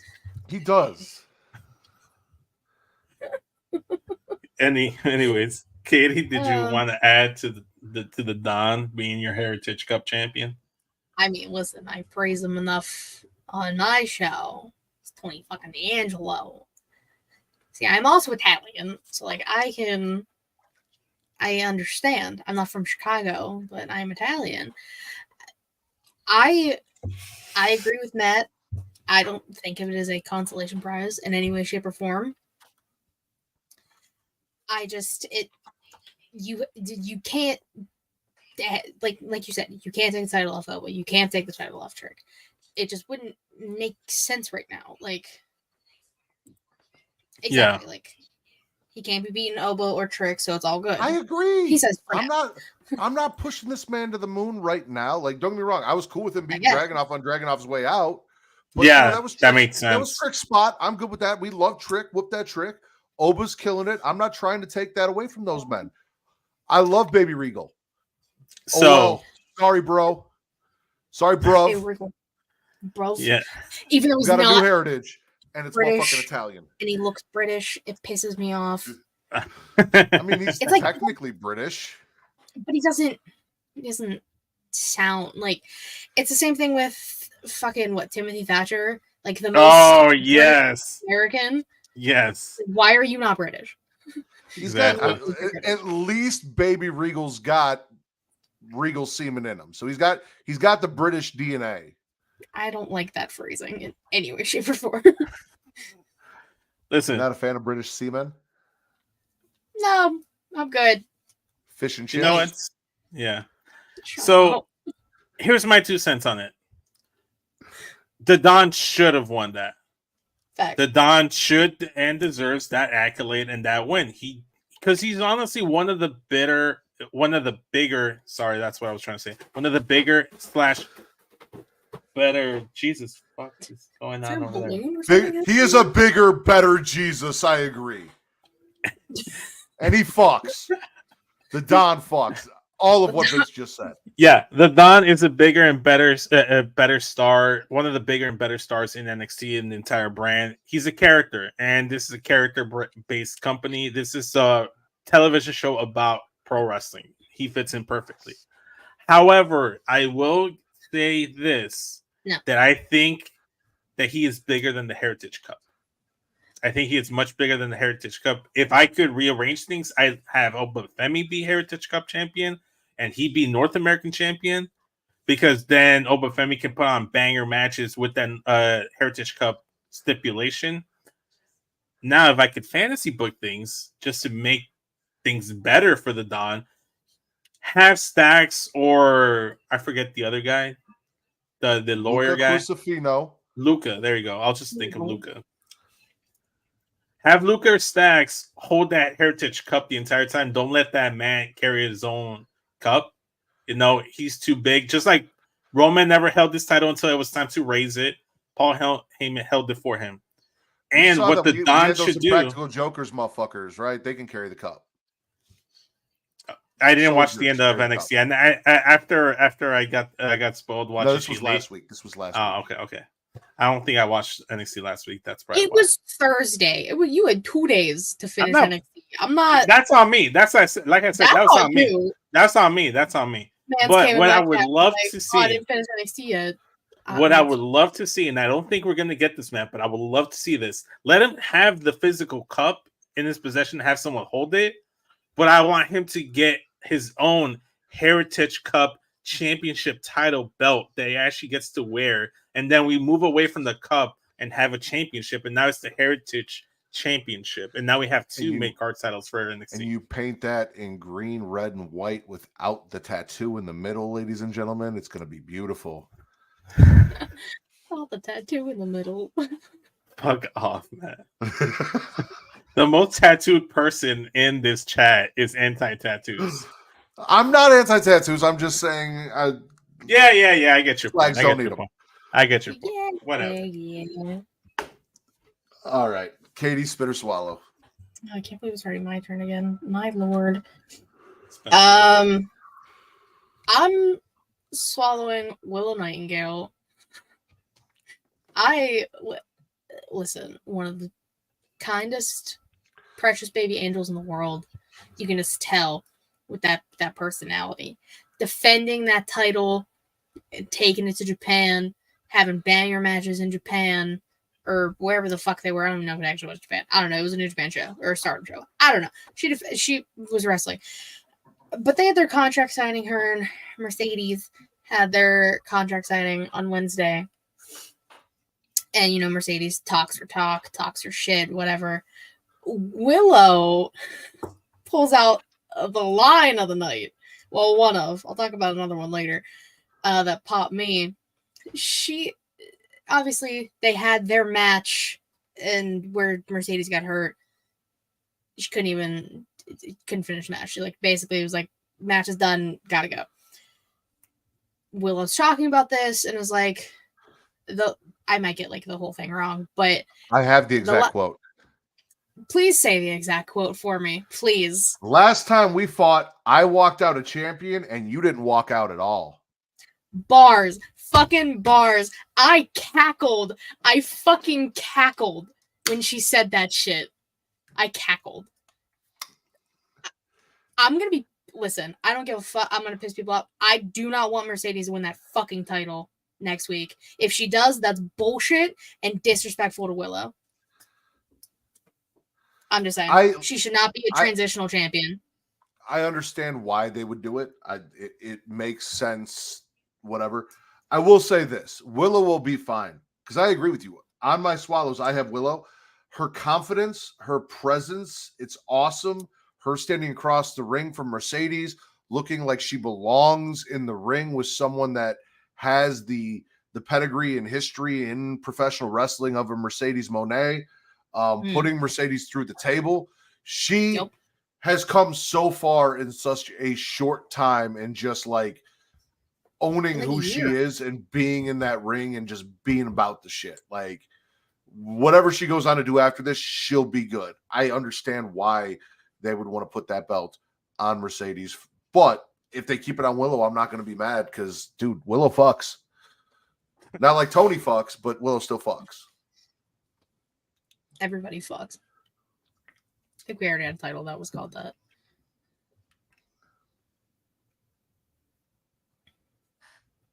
I thought Vince looked like he had something to add. I was giving Vince a spot to hop in. I was waiting for him to say something. Oh no, I didn't watch Dynamite. Okay, Vince, spit or swallow.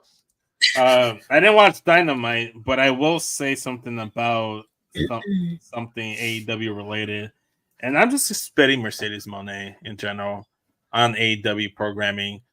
The presentation, what they're doing with her, they haven't done anything of relevance, anything of importance, anything of interest with her, and I don't know if it's Mercedes to blame because she can't cut promos. I don't know and because there's not more of a, hey, this is what I need you to say type of thing. And maybe Mercedes is one of those wrestlers that need more of a scripted promo or more of a bullet point promo. And then based off of Punk's allegations, it doesn't seem like there's much direction and they just kind of say whatever the fuck they say anyways. Maybe she just can't cut that promo and that's not her strength. I love Mercedes Moné. Love Sasha Banks more. She's not the best on the mic. And her punchline is still the same cheesy bullshit. And I will say this. I get it why she's not in the ring. Her strong suit is being in that ring, being one of the best women's wrestlers. She's not cleared. But that's my biggest gripe. Why the fuck would you debut her? I get it. You did it in her hometown, get that huge pop. I think she would have gotten a huge pop regardless. Why not wait until she can actually deliver with her strengths as a performer, as a wrestler, versus just handicapping her? They're doing like the opposite. Like, look, Punk has not been cleared to wrestle. Right now, Drew isn't cleared to wrestle. They haven't touched each other. And yet, I think that's the most anticipated matchup in wrestling, or at least one Can't of wait the to most. see them touch each other. Oh man, I want to see. I want them to touch each other so bad. I want to see Phil and Yeah. Drew touch each other on live TV in front of thousands of people. I hope I'm there. I'll record it. But regardless of the fact, they were able to get away with that because Drew's fantastic on the mic. Punk is one of the best on the mic. Mercedes, that's not her strength. So why show her? If I feel like you're doing her a disservice, and it's like a common thing with AEW. You guys mentioned Ricky Starks earlier. Why the fuck is Ricky Starks not on TV? Like Tony Khan hates us. Tony Khan can't jungle more than He's a one Punk good guy. at the same time. That too. But also, he might have hurt Edge's feelings when they had the little promo back and forth, and Edge just completely murdered him on the mic. Well, that is a great transition, Vince, because not only did I think, hey, we're talking AEW, let me get some Coke. I'm swallowing officially the House of Black versus Adam Copeland. Specifically, the House of Black wrecking Adam Copeland. Malachi instructs Buddy to take Adam's wedding ring away from him. Mm-hmm. As they beat him down, they strip him of his wedding ring. They talk about, we had the whole vignette about like destroying him so he can go back to being a father and blah, blah, blah. And now they're like, we're taking your wedding ring away. Fucking Kyle O'Reilly came out, and you guys know I can't stand fucking Kyle O'Reilly. He got wrecked. He failed because he's fucking Kyle O'Reilly, and that's what he does. Tried to help, fucking failed. Coke gets gangbanged in the corner. 3-man gangbang in the corner. Love that. And then Malachi cuts another vignette with the fucking wedding ring and accepts the barbed wire steel cage match. I do believe we might finally see my boy Malachi holding a singles title after everything is said and done, and I am very excited for that. TNT champion Malachi Black. 100%. 100% Malachi Black should be TNT champion. He should be a champion, period. He should be highlighted as a single star. Malachi Black alongside Keith Lee were two of the big names that when they left WWE/NXT, they were misused on the main roster compared to what they were doing in NXT programming. Went over to AEW with the high hopes that they could be top stars in that heavyweight division. No, nowhere to be found. Nowhere to be found. So I want Malachi to beat the fuck out of Adam Copeland and get that TNT title. If Malachi wins, Adam Copeland has to bend the knee to the House of Black. That is the stipulation, which means that we might get the version of Adam Copeland that we wanted to get with what Judgment Day was supposed to be in a faction that is what I think Adam Copeland wanted Judgment Day to be. So that could be also very interesting. Are you talking about whatever the fuck we got now? The supernatural stuff? Yes. Because Cope has went on to address that he didn't want to do the supernatural stuff, and that's why he was out of the faction. Because they wanted to go in that direction. Yeah. That's crazy because like they had it with him and then they got rid of him and then that's the funny part. That's the funniest thing because Vince was still in charge at that point, and he's like, I don't want to do the supernatural stuff, and they kicked him out of there, but also because Randy got hurt, but they turned him babyface, and then the minute he left the group, it changed into something completely different, and it morphed away from the supernatural stuff that he didn't want to do. He didn't want to be a ripoff of the Undertaker. He didn't want to do because he felt like he was doing a disservice to the Undertaker or something. I mean, it's working pretty well for bisexual Undertaker / Cuntertaker. Cuntertaker's champion right now. Bisexual Undertaker makes it work. I don't know if Edge really made it work. I also have to do a quick because I didn't put this in when I talked about the amazing thing that is new Heritage Cup champion. Side spit is Ava fucking with the family, charging them $20,000 because a referee got bronchitis. Like, that's their fault. I did see that. That shit was hilarious. And the other guys from No Quarter Squad Catch Crew, they went on vacation. All the Don did was fit them in the back of the car. They were fun. I'm just saying, Tony's like, listen, they went on vacation. I don't know where the fuck they went. We just dropped them off at the airport. We made sure they fit in the trunk. We got them to the airport. I don't know what happened to them. They came back, but finding him. However, shout out to Rizzo for pulling out the stack and just handing it over real quick. Fine paid. We're good to go. So, yeah. Good shit. I love it. Good shit. Do you want to talk about Malachi and Edge before I let you spit or swallow, Katie? Well, listen, you were getting mad at me because I was like, oh, I can't wait for Copeland to go through all of House of Black to get to Malachi. And you're like, that's not what I fucking want. And we're getting mad at me when I knew this is what we were getting at. And you were I had no faith in Tony Khan. You had no faith. You should have had faith in me, motherfucker. I wouldn't let you down. I never do. I knew this was going to happen. Facts. Copeland is going to lose, and he's going to pledge allegiance to the House of Black, as we all should. And it's going to be great. And I'm very excited. What's the over-under that Tony fucks this over and has Adam Copeland retain? The same night he gives the title to Mercedes Moné. Like, if that happens, y'all aren't going to want to see me next week. If that happens. Oh man. I'm gonna have a lot of fucking words.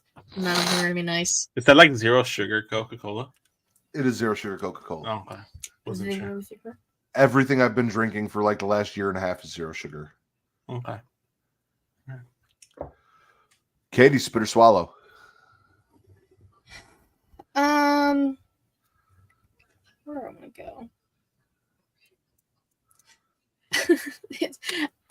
Okay, so I'm spinning everything Jericho and Hook and Big Bill because what the fuck is the point of this? I mean, Hook did hit Jericho with a microphone and he bled, so that was kind of funny.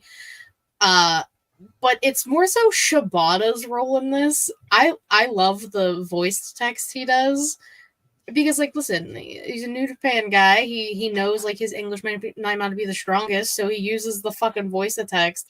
And some of the shit he says is hysterical. Like, why are you gonna roast Samoa Joe, who came to talk to you guys about why you guys fighting each other when you two could be the two baddest bastards here? And he said he's too big to be wearing floral prints. Like, what the fuck, Shibata? It's messed up. Let Samoa Joe wear his pretty floral shirts. It's just the fucking one-liners he gets with that fucking phone. It's one of my favorite things to watch. Renee was trying so hard not to lose her composure. God bless her soul. She does her best every time he fucking says something. I ignored everything Chris Jericho and specifically just swallowed the backstage segment with Samoa Joe, Hook, and Ciabatta Bread. I agree. Ciabatta Bread is winning me over with these voiceovers. He's too large to wear a floral pattern. After Samoa Joe's like said exactly what you said, imparting wisdom, right? And Hook's just a bitter, angry child who doesn't want to listen, which I've heard someone else say that. About that locker room. Which is apparently what. Okay, real quick, since you brought up Jericho, I'm 37 years old. I'm a fucking old man, and I hate the fact that we use the term memeing as a thing.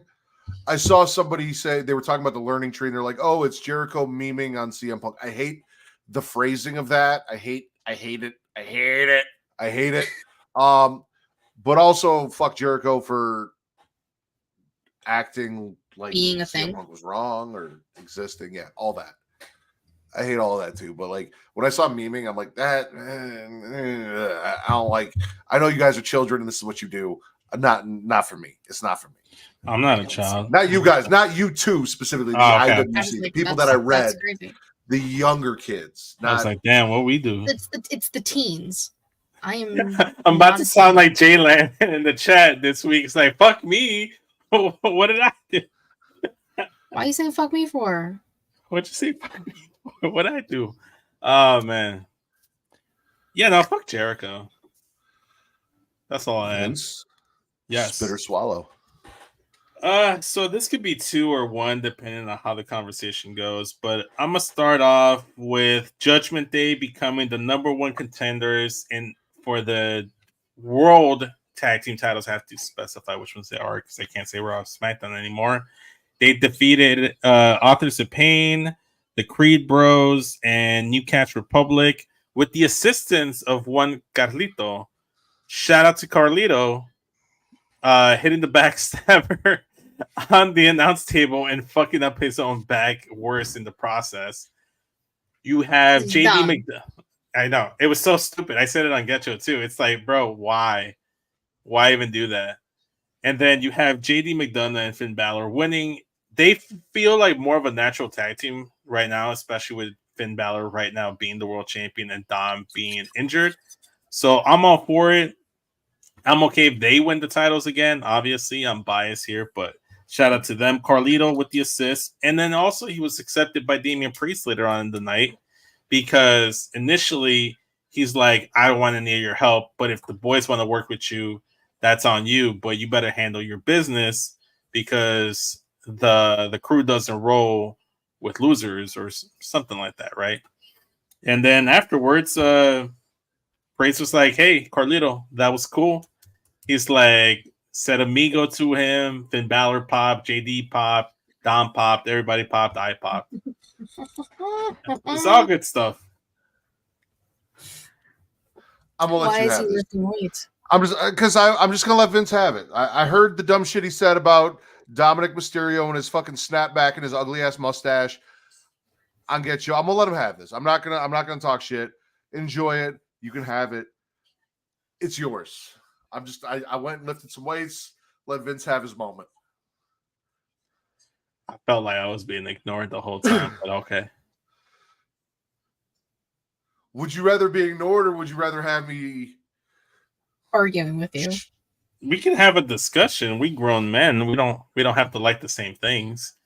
But just swallowing Judgment Day getting that dub and Carlito was giving the assists.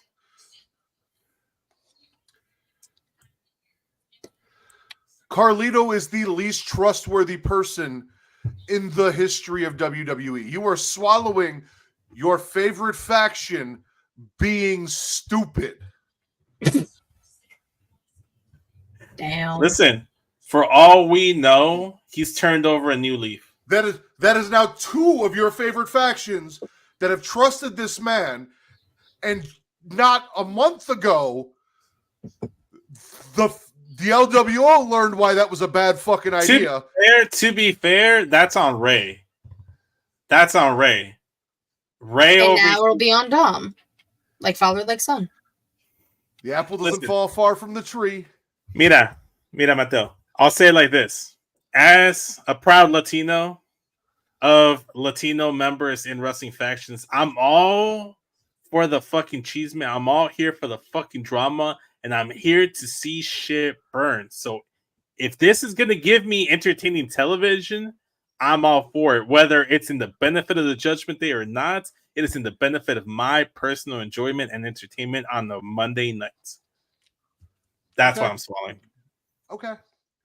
Just gonna hate to see this blow up in their fucking faces, especially Dom. It's gonna be funny as fuck when it does.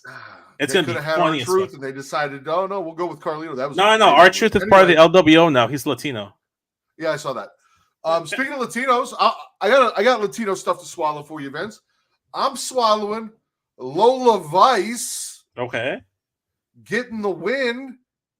And I mentioned this, I forget where, maybe it was last night in the chat, but I don't know what kind of magical drug she slipped me via the TV, but Natty in NXT is kind of fucking working for me. Like, I saw some shit with her sitting on the fucking barricade, eating somebody's popcorn, seemed really relatable. She's hanging out with Carmen Petrovich. I don't know if I mentioned this last week because y'all were shitting on Carmen Petrovich for her entrance, even though she's a karate champion, which I think we did talk about last week. We got the challenge for the tag match. Lola and Shayna versus Natty and Carmen. RIP 2 pause. I think that's how we got on this discussion last night with me talking about Literally starting to work for me. It is. So Swallow and Lola get the win. I'm looking forward to the tag match. I'm not hating Natty in NXT. I said it on Gacho. And it's like, why the fuck draft her to Raw? You found her nice little place over there in NXT. She's actually hitting over there. That's the perfect little spot for her. Just leave her there. Leave her there permanently. Why do you need her on Raw? You don't. You have Lyra Get over over there. Petrovich and put over Lola. There you go. Because Lola's the star there. There you go. 100%. Katie, spit or swallow. She was fair.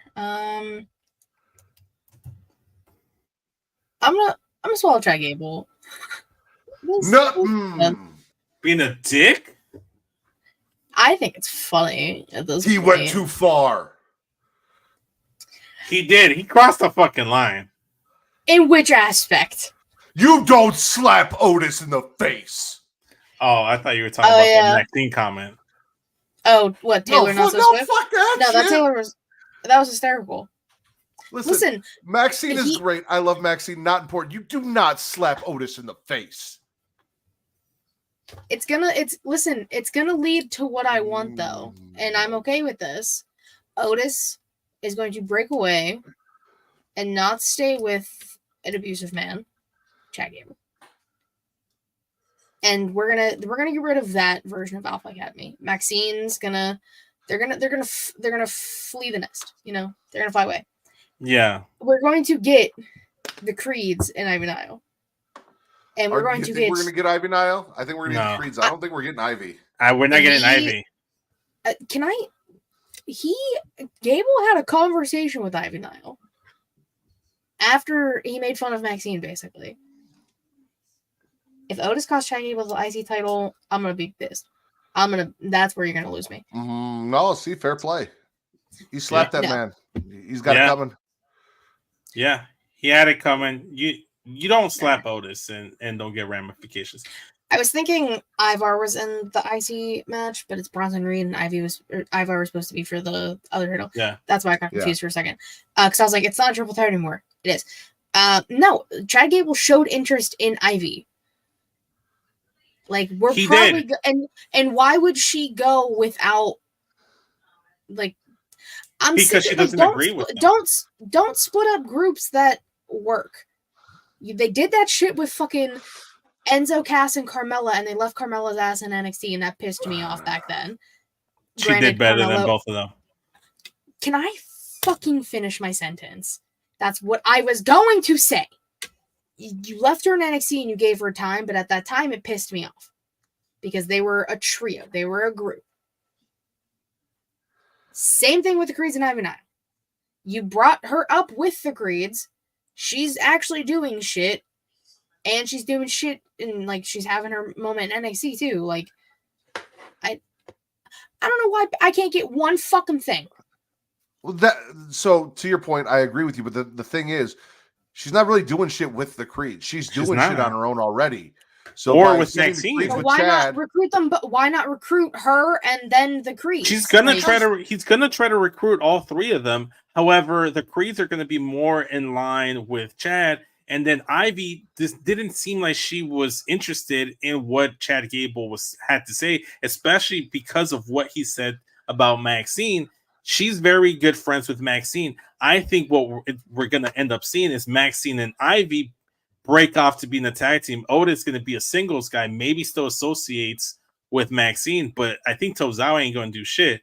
Wasn't Gable talking shit about the Creeds too? I don't recall that. I can't speak to that. So. But it didn't seem like Ivy was she was very receptive of Chad Gable, and she's more on Maxine's side.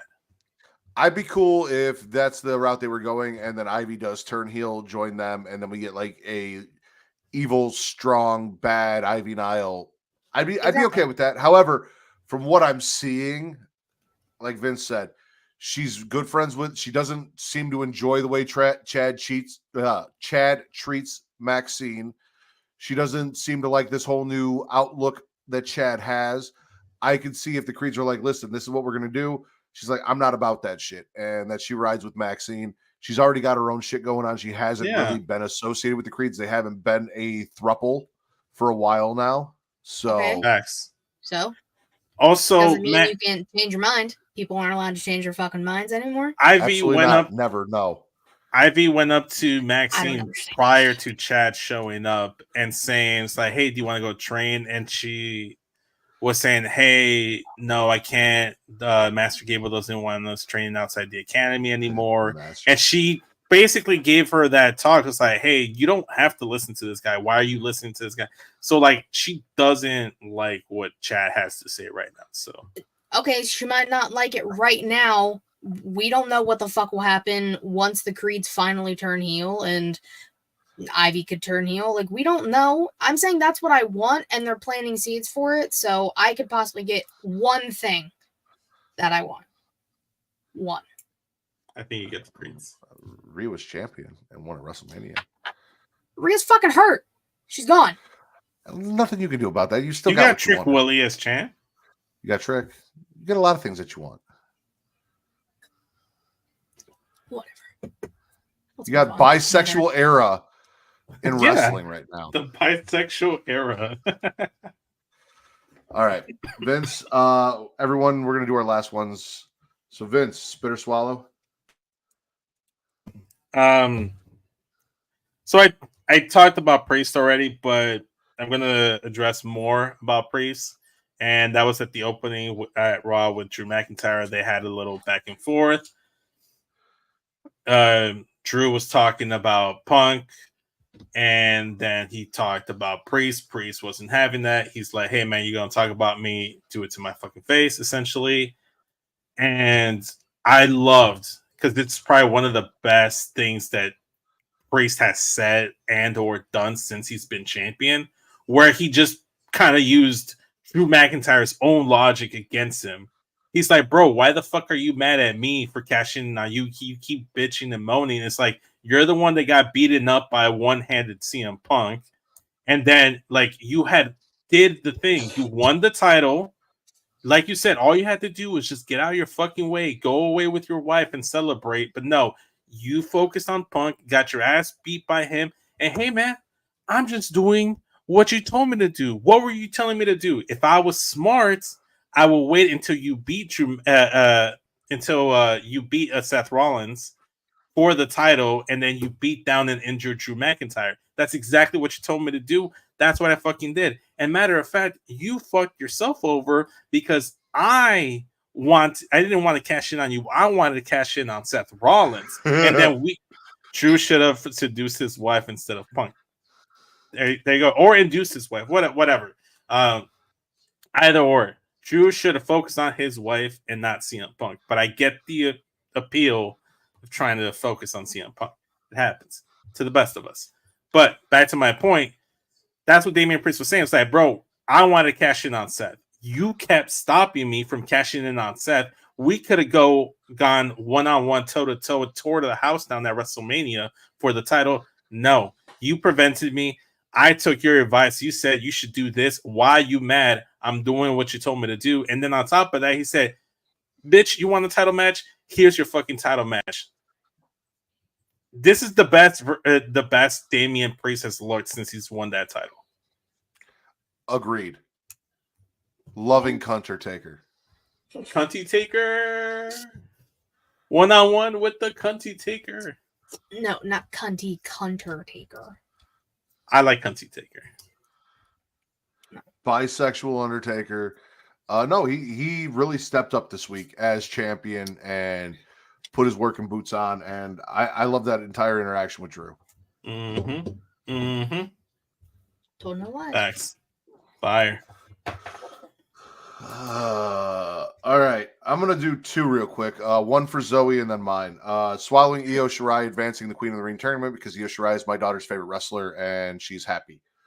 For me, I am swallowing the last thing I have from Dynamite. Swerve beating the shit out of Brian Cage because fuck Brian Cage and them for turning on him last week. And then things happening the way they're supposed to. Nick Wayne gets revenge with a low blow on Swerve, Christian comes out and says, I haven't forgotten what you did to my adopted child and the way you went to his place and beat the shit out of him. They beat the shit out of Swerve. They make him bleed. They rub it all over a picture of his family. May have said a few out-of-pocket things about how he's an absentee father. I don't know how I felt about that, but it is kind of his gimmick, talking shit about bad dads. Evil fucking Christian is a joy, and I can't not side with the fact that Swerve did all this fucked up shit to his adopted child. He's just getting revenge on Swerve. Yeah. So, but also fuck Nick Cage. I don't care about Nick Cage. Nick Cage? No. Not Nick Cage. Brian Cage. There you Brian go. You got Nick Cage, you got Nick Gage, you got Nick Wayne, you got Brian Cage. Nicolas Cage is an actor. That's not who I was talking about. Brian Cage. Swolverine, whatever the fuck you want to call him. Fuck that guy. Don't care. Got his ass beat by Swerve. Good thing. Wait, Wolverine? What? Swolverine. Oh. Yeah. Yeah, fuck that guy. It's a thing. No, it'd be like Drew getting mad at Damian Priest for cashing in on him and following his instructions. Nick Cage, what he's saying, fuck me for. Literally. Nicolas Cage is just like, what the fuck did I do? No, it's paying for your sins. Just because you're the baby face now doesn't mean you didn't do fucked up shit. It's like the same thing TC says about Bailey and Sammy. You did shitty fucking things and you're getting your receipts for it. Sammy's just fucking evil and disrespectful and should not be IC champion. I'm standing by that point. Yeah. I know Vince is with me because having Swerve on his roster is the reason why TC didn't vote for his roster to begin with. So Swerve's just causing damage all around. Oh, sorry, Katie, yeah. It's okay. But now next week it's Swerve and Nick Wayne. So Christian's basically taking something from Swerve each week. It was hair, and then it was his blood, and now next week it'll be something else. And then no, stop it. And then his title, he says.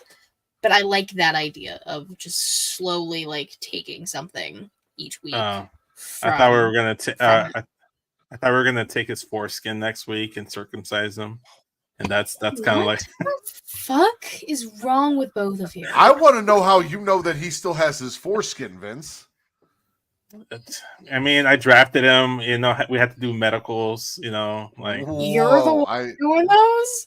I can guarantee you the 47 men I drafted, I didn't see one of their penises. So I don't know what the fuck Vince is doing on SmackDown. I saw nothing of anyone on my roster because I respect my roster. Exactly. Katie, I saved this for you out of respect. Katie said she wants something. This is for Katie. Katie, spit or swallow. I'm swallowing so fucking Ruka being the fucking best. Overall, number one in the combine for a reason.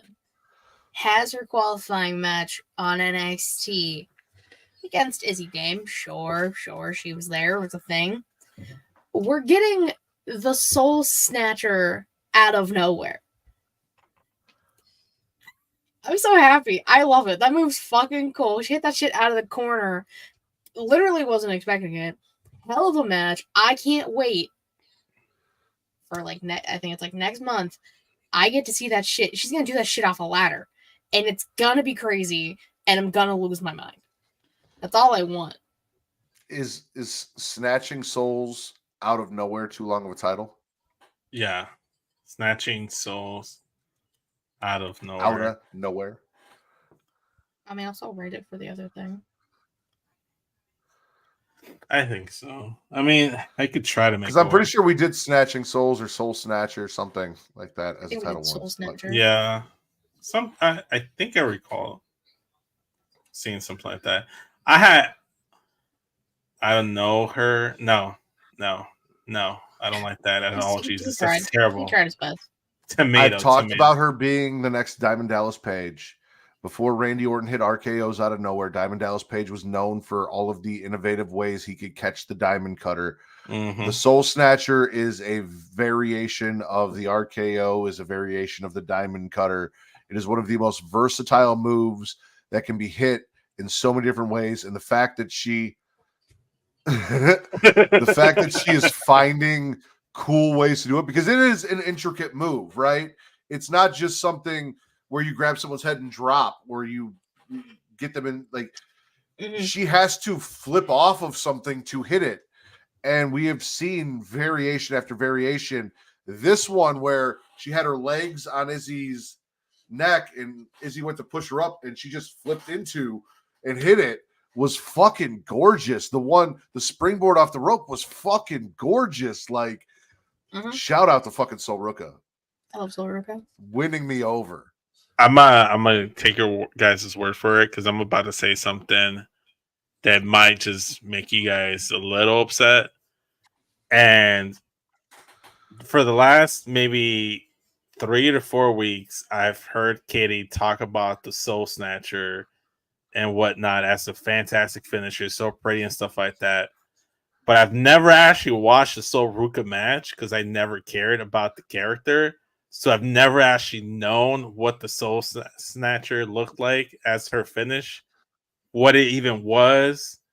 So right now, as you guys were describing it as kind of like a very athletic, like amazing RKO, like it's a version of a modification version of a cutter. I'm like, okay, so let me go back and like look at some of these. Not her matches, but I'll go back and see some of these Soul Snatchers. What the fuck you have against her matches? I'm not interested. I don't have anything against her personally. She seems like a great person. I just saw the character. I'm like, yeah, I don't care, and I clicked on my remote. You all are just like, I don't like this character. It's giving Riddle vibes, is what I've heard before. And no, it is not the same fucking thing. For the same reason that Dean Malenko had people change the channel on him, is like I just was uninterested. I didn't watch any fucking Dean Malenko because I'm a child, so I have no say. I didn't watch Dean Malenko because it was Dean Malenko. That's fucking crazy. Yeah. I can see why people would say it gives Riddle vibes. She has a physical aesthetic that might remind some people of Riddle. However, she's not smoking weed and acting stupid or embarrassing herself on a weekly basis. She's just a surfer from like fucking LA, and she doesn't even really sound like she's from LA.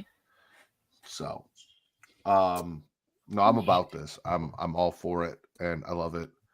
So you went and watched a Soul Snatcher, Vince? No, I'm gonna go and try to like look for a Soul Snatcher, or I might just wait. I got you in the post show. Bet. If not, I think I'm gonna watch my first Sol Ruka match in the ladder match. I think I've never watched a Sol Ruka match prior. All right, Katie, what was your favorite show this week? I think it might be Dynamite. I know you're going NXT because the Dawn, but I think I'm gonna go Dynamite. NXT, they're pretty similar. They're pretty close. Vince, your favorite show this week? I'm gonna go with Raw. I got a lot there, and I didn't get no Logan Paul Cody Rhodes nonsense. Fair. NXT, the Don in the main event, winning the Heritage Cup, the Soul Snatcher, all of these things, NXT for the win. I want to thank everyone for joining us. Vince, please tell everyone where they can see you with your shirt on because you're selfish. Yeah, because I'm a married man and only my wife can see me without my shirt off. You've been married for like 2 fucking weeks. We've been trying to get you topless for 3 years. Shut the fuck up. Legally, I've been married for over a month now. Actually, no, it's been 5 weeks that I've been married officially, legally, but spiritually, emotionally, I've been married for 3 years. So regardless of the fact, you can follow me on Instagram and Twitter at SESVince. Go ahead and check out my YouTube, youtube.com/SESVince.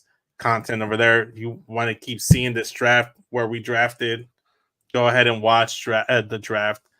Check it out over there. More content will be coming over to the YouTube. So, yeah. Katie? Things, places, stuff? things, places, stuff. Sorry, he's getting booed. Tomato. Boo, tomato.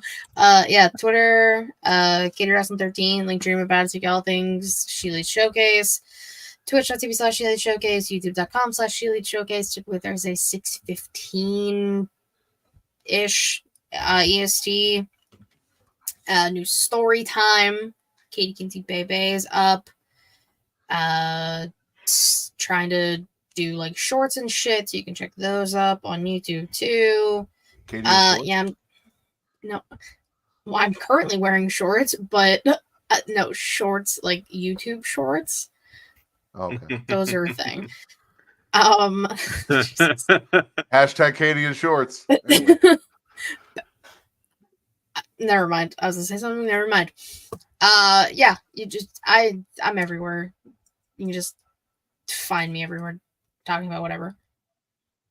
You guys can follow me on Twitter at Matt Ritter, MattTRDDER, for your wrestling content, at Getting Off for your horror content on Twitter. If you like my opinions or you don't like my opinions and you're watching this and you're on Twitter and you wanted to go tell me to fuck myself or like praise me for all the stuff I said, please go interact with me on my tweets. I'd appreciate it. If you guys want to find me anywhere else, if you're like, oh, where else?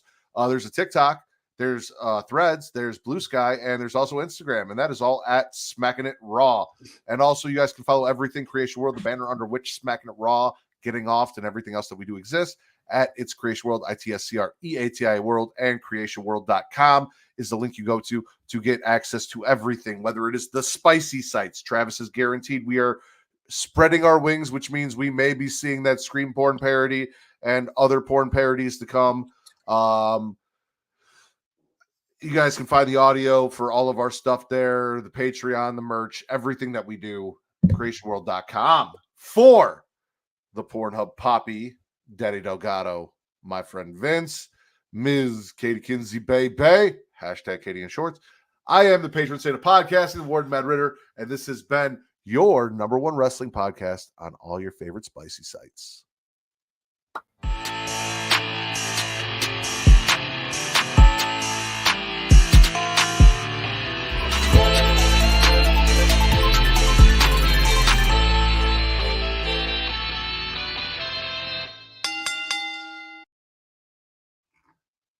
I want to find, because there's nothing on YouTube. Like, they've got her hitting it on Kaylee Ray. They've got like one on, I think, Tiffany. They don't have like the cool ones. You'd have to go to Twitter. Yeah. I guess I could do that. I don't know if I'll get in trouble for that, but fuck it. Travis just cuts this out anyway, so. It's a post show. Well, I mean, it shouldn't matter, especially if you're only showing the Soul Snatcher. It's only like 5-10 seconds. True. Or if you find a GIF of it. I typed in her name and I just got picture after picture after picture. She's gorgeous. Okay, there's the one from this week. So we can do that. All Once right. he gets back, I'm assuming. When he comes back, tomatoes ain't enough. What are those? Those coconuts? are coconuts. You throwing nuts at Vince? He's throwing nuts at Vince. It's crazy. All right, Vince, you ready? Hold up. Take Jesus off of the thing. So okay, perfect. There you go. I already took him off. Take off the post show cuddles. Oh my god. Getting caught is Ruka. Turn it right around. Oh, okay. Was that this past week? Yes. That was this past week. Okay. And then I'm going to see if I can find the springboard one From Spring Break. that she did So it last is week. just a cutter, but it's always from a unique like launching. Normally setup. she runs up the corner and flips into the cutter.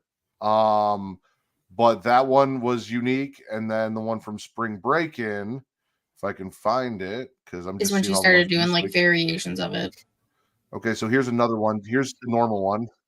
Hold on. Let me rewind that. This is her hitting it on Danny Palmer. Shout out Danny Palmer. So this is what it normally is, what it's been up until the last couple weeks. On the mark delivered by Ruka. Some damage and there it is. Ah, Oh, snatch. okay. So is it uniquely set up? Yeah. Okay. I don't know why I pictured kind of like 360 flipping, like rock bottom type thing. Like I don't No, fucking. that's this past week. That's Izzy Dame. Bitch. I just saw What was it. that about? I just saw it right there, and I'm like, I'm gonna click it. Like it just an impulse click. I just saw EO. I'm like, we haven't played that. Okay. Did you find it? So here's a.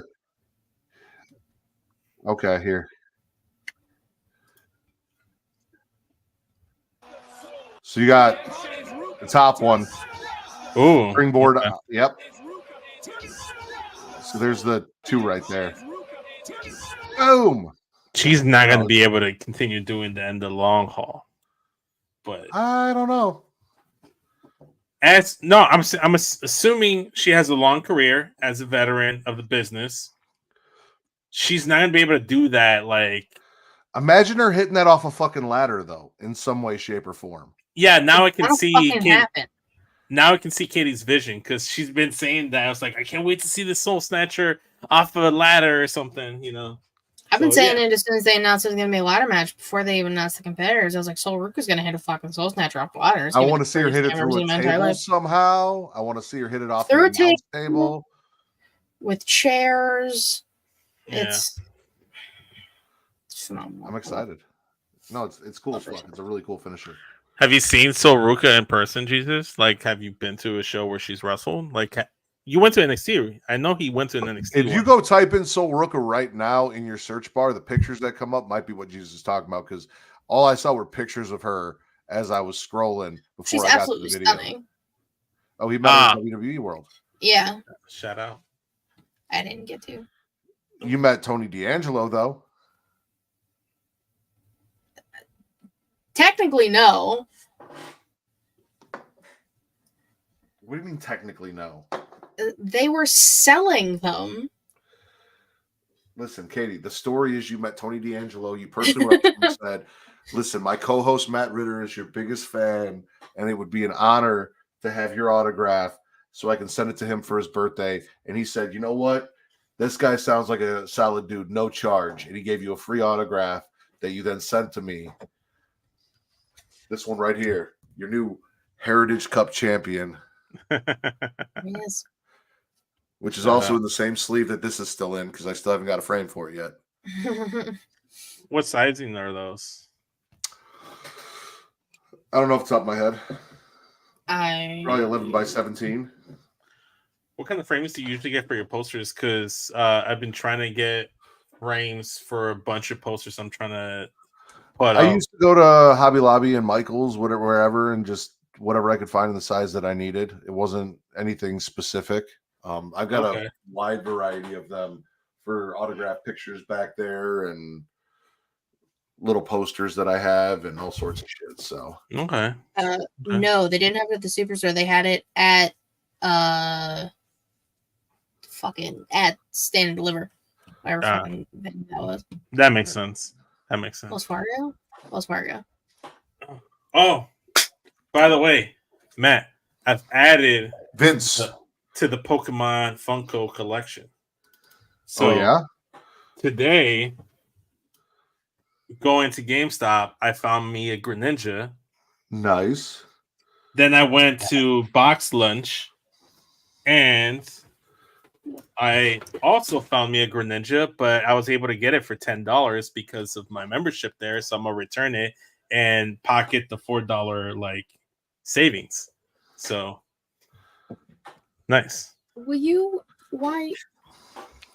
Also, as an early Christmas. I mean, as an early birthday present. I was like, Christmas. It is May.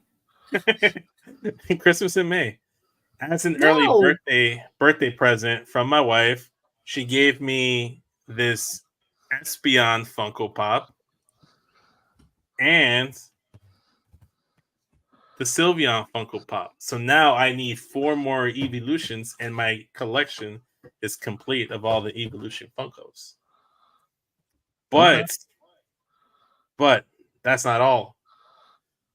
This week, I snagged the 3rd Eddie Guerrero Funko Pop released, and it's the LWO WCW one. And he's throwing up the little L right there when he holds up the shirt.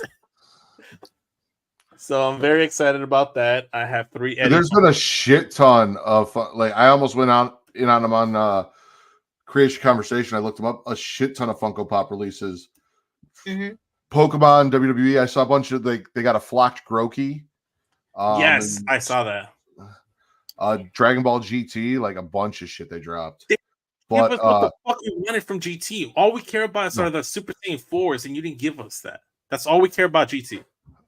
I need Ghost Dragon type Charmander like this game is giving me right now. Ghost Dragon type Charmander, Jesus. Anywho's, I'm gonna call it a night. I'm gonna go crash because we're gonna have to get up early in the morning. But this is fun.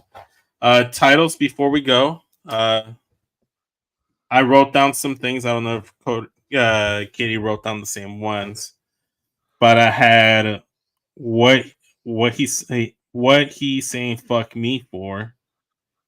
3-man gangbang in the corner. Everybody fucks.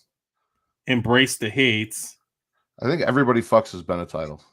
I said that during the show. It's already been a title. It's already been a title. And then free the nipple. Because apparently that was a conversation. But yeah, that was a conversation. Yeah, apparently that was a conversation. It says free the nipple Vince. Hashtag free the nipple Vince. And the other one was embrace the hates, 3-man gangbang in the corner, and what he's saying fuck me for. And I forgot what was the other one. I think you said Soul Snatcher out of nowhere. Snatching souls out of nowhere. I also have Miss New Booty because that was the first thing we talked about. I think that might have been pre-show, so I don't know if that counts. I specifically have the Dawn fucks because it's true. And then because Matt hates me, hashtag Katie in shorts. Hashtag Katie in shorts is a bullet point. We're not making that the title. Don't worry. Thank you. Though I feel like you almost said something about going to your Twitter and seeing more than that. Oh, I was going to say, I mean, I've posted in less than shorts, but I could believe missed that part. But yeah, so I almost said it. I didn't actually say it. I like the Don Fox. Miss New Booty was in the show because Miss New Booty was part of me talking about YouTube and stuff. Me being a whore. Yeah. Right. So instead of everybody fucks the Don Fox, which honestly is kind of my pick for it, but you know, which one? The Don Fox. The Don Fox, or Tony D Fox. I'm a not give my vote to that. I'm gonna personally say I don't. Well, what's your vote? What's your vote on, Vince? Literally anything but that. I'm not a fan of that one personally. Yeah, 3-man gangbang in the corner, or it's just 3-man gangbang. Isn't that too long? Well, 3-man gangbang could be the number 3-man gangbang, but also what he's saying fuck me for, I can kind of make work. Like it just depends on like the thumbnail, honestly, and how much real estate I have. But I can try to make it work. That's why I also said snatching souls out of nowhere. I could also try to see if I can make it work in some capacity. Well, I think we all kind of agreed on snatching souls out of nowhere originally, so I'd say that's top pick. Mm-hmm. If not, I would say just Miss New Booty is probably the easiest one to do. I'm gonna die. Metapod ain't gonna do shit. Go revive somebody. You don't got revives? No, I just started the game. I haven't got any revives. No. Wow. Boo this man. Tomato.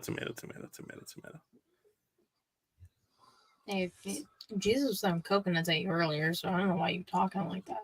It's okay. I don't give a fuck about what Jesus throws my way.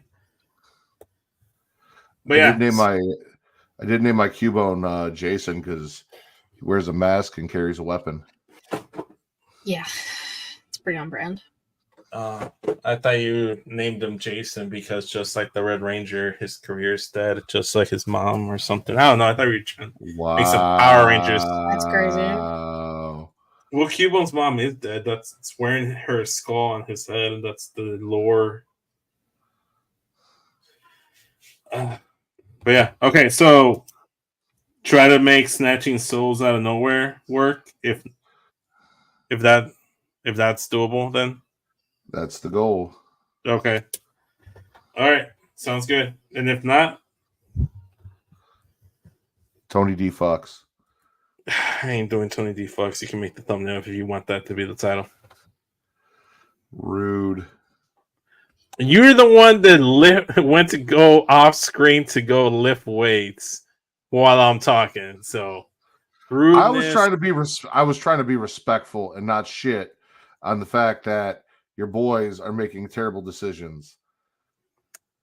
I swallowed it for different reasons. I already said forward.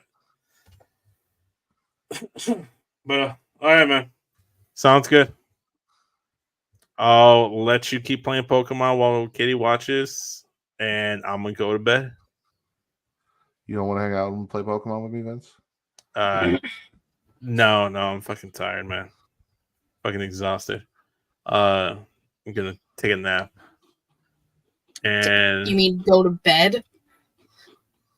I always say take a nap when I mean go to sleep, but it means all the same. All right, Vince, here's Yes. what we'll do. If you can't make Snatching Souls out of nowhere the title, then you find what we normally do, a very good picture from this week, possibly the one of Sky Blue that I made in the thumbnail, and then just make the title Miss New Booty. I thought you wanted to do the page one from last week. Page one. We could do the page one. Was that your plan to actually do that? I didn't have anything in mind. Because, I mean, that page picture with Tony D. Fucks would work. That page picture with Snatching Souls Out of Nowhere would work. And I guess that page picture with Miss New Booty would also work. So, since you refuse to do Tony D. Because that's why when you were saying, it's like, wouldn't it be too long? I'm like, well, that page one would have, well, Soraya, whatever the fuck, would have enough real estate to where I could try to fit it, but I don't want it to be like too much text on one side versus the other. Unless there's another like image that you can think of that fits perfectly, ideally, then yeah. You have your running orders, sir. Go get some sleep. I'll be excited to see what you come up with. I'm not. I'm just kind of just chilling. I usually just kind of like bullshit until I wake up in the morning and I'm in a frantic panic, knowing that I haven't done anything, and then my best work comes out that way. Yeah, when you text me and say, oh shit, I forgot to post it. My bad. Or because like tomorrow I'll be putting a deck together, so do not expect me to be on my phone and be able to approve anything. Just a heads up. If you send it in the morning, depending on what time, I will probably be outside putting a deck on, and my phone will not be on me. No, I didn't see you last week either. Yeah, I know you didn't, which I was cool with. You did a great job last week. All right, for sure. All right. Bye, Kitty. Bye, Matt. Good night, y'all. Bye. Matt, try not to fucking wipe out again. Hey, I got a Metapod left, all right? And he's evolving. Now I got a Butterfree. Oh boy. Kiddo, see you, man. You got a butterfly.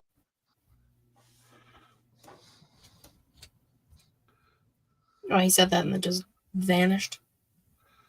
That's Vince.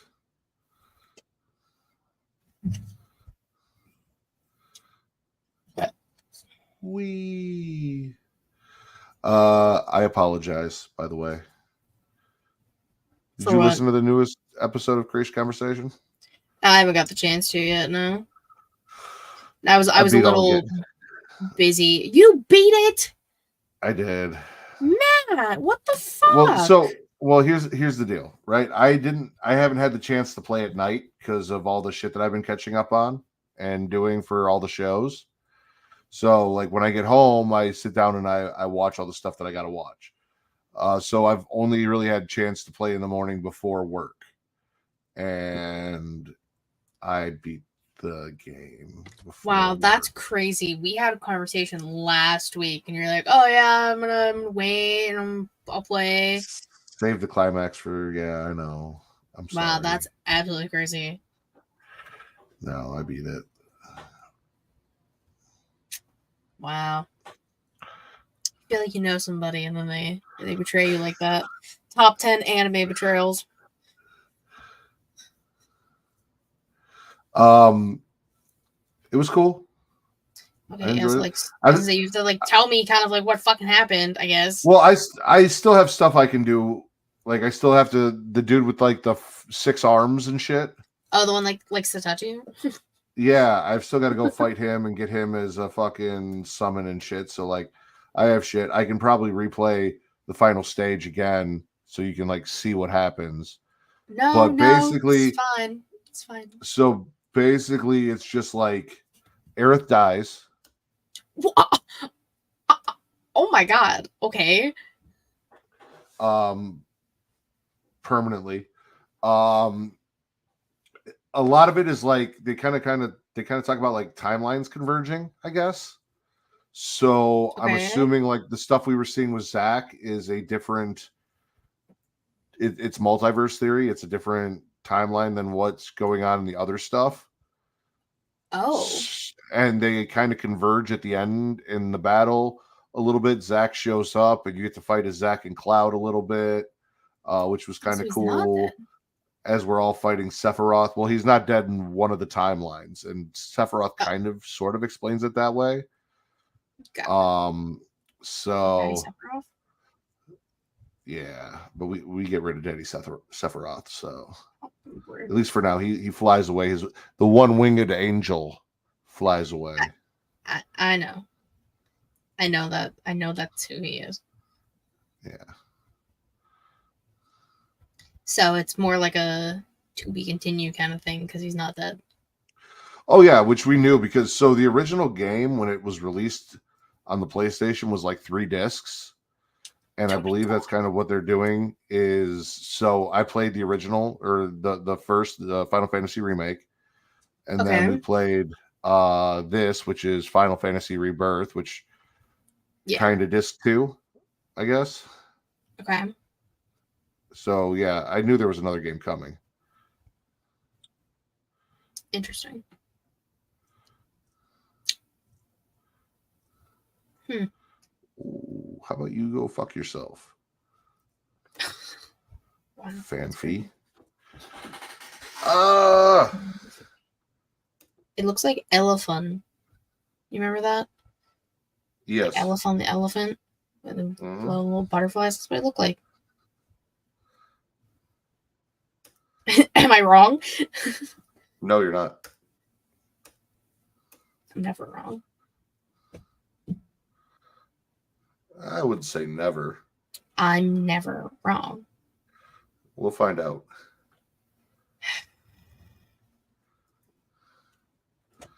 Actually, I better go back and heal. Oh, Zubat. I've been having this argument with this guy at work. He likes the battling aspect of Pokemon, and I am gotta catch them all. It's in the fucking theme song. He's like, yeah, but there's a lot of battling in the theme song too. I'm like, yeah, but the fucking chorus has got to catch them all. He plays Pokemon and does not catch them all, and I'm like, how the fuck can you do that? And then he was watching me do something, and he's like, why did you catch that? Why did you catch that? I'm like, because you got to catch them all, motherfucker. You don't need a Nido Queen and a Nido King. I'm like, yes, you do. You have to catch them all. That's literally the name of the fucking game. By the way, anyone watching this is Pokemon Insurgents.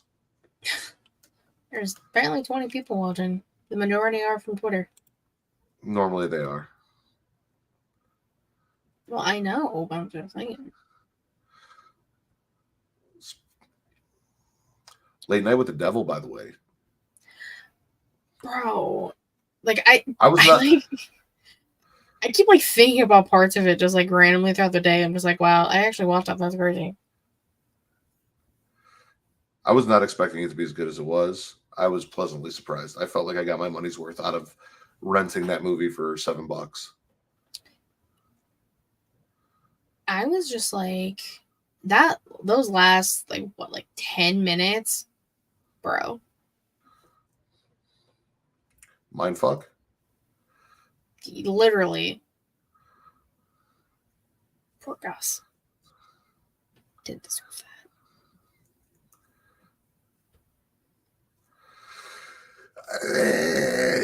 He could have left at any time.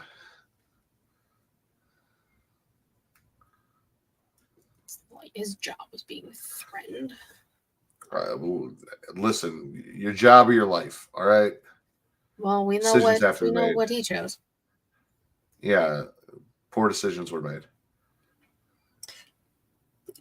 True. I mean, by all parties involved. Especially that one fucking guy. Carmichael? Ooh. Was pissing me off the whole movie that he was a part of. What the fuck are you laughing about over there? Vince sent me a picture.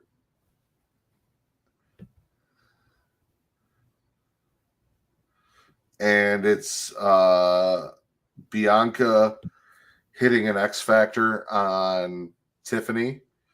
And when he sent it to me, I was about to type Miss New Booty. And then he saw this and thought Miss New Booty, LMAO. There you go.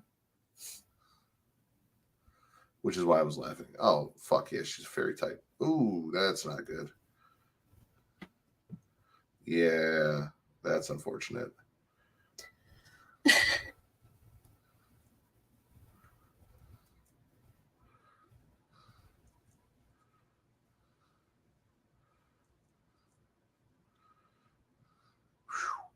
Oh, you got there first. Good job. I always come first. Okay.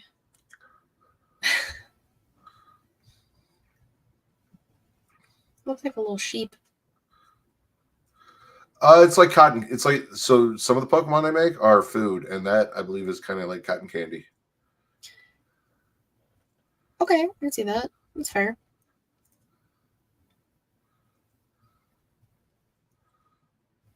This makes me want to play Pokemon Stadium real bad. Play Pokemon Stadium. I don't have anything to play Pokemon Stadium on. You don't have a Switch? No. That's unfortunate. You need to get you a Switch. I'm a PS4 girly. Yeah, it's definitely not on that. Well, yeah, no shit. But I have actually the past few nights I've gone downstairs and played a little bit more of Hogwarts Legacy since I've been neglecting it and still not done with the game. You haven't? Nowhere fucking close. I haven't 100% completed it, but I've beaten it.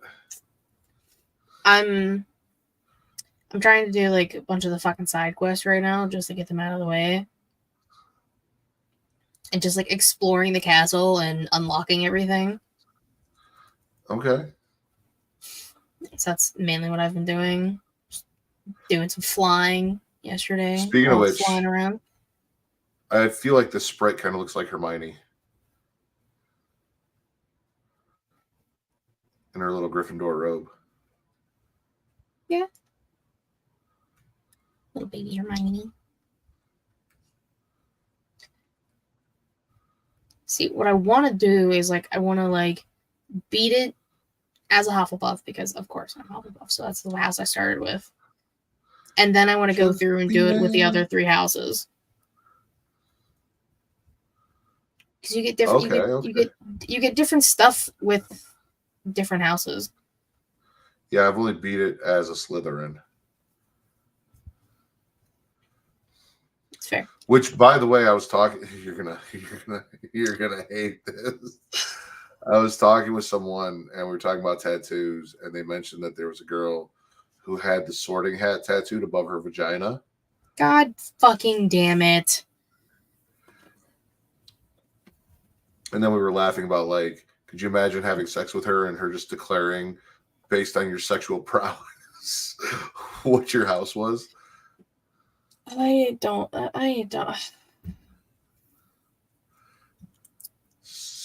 Sorted by dick game.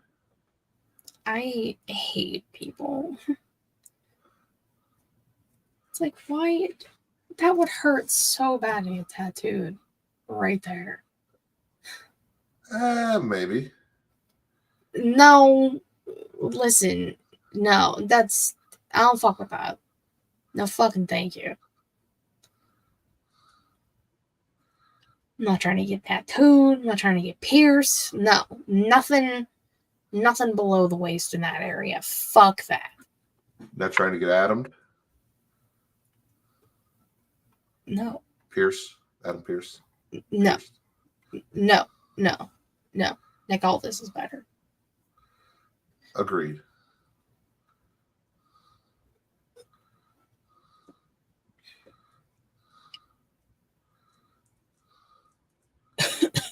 Yes.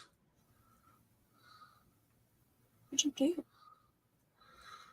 Undertaker's gonna evolve.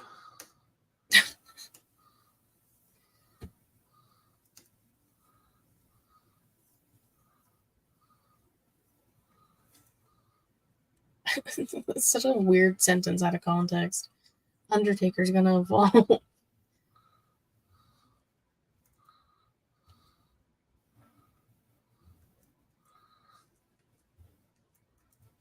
This Nidoran's fucking right now. What? Undertaker's evolving.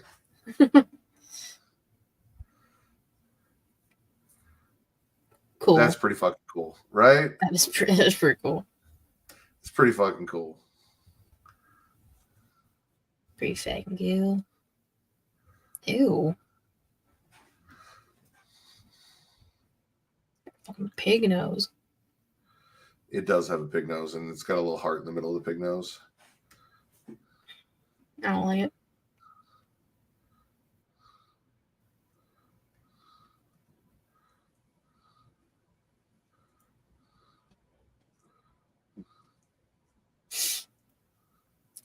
I'm not having a good time right now. Straight up not having a good time Ooh, that right was now. good. Ooh, that hurt. Gotta catch 'em all. Wait, Pokemon. You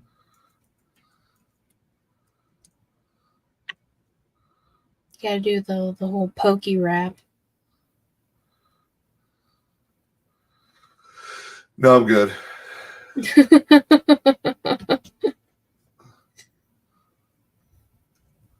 I remember trying to learn that for so long as a kid.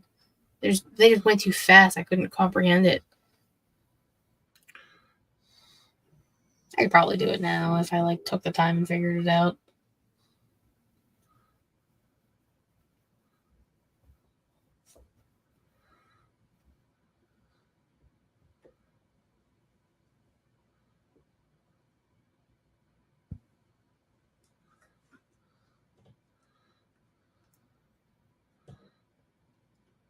I'd like to hear you do the whole poke rap. I would have to learn it, and then maybe That's I'll fuck around God, and post it if I can. He looks so fucking cool.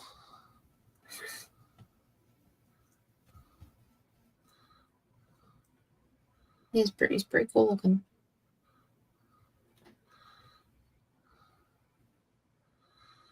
You're gonna kill me. I know you're gonna kill me.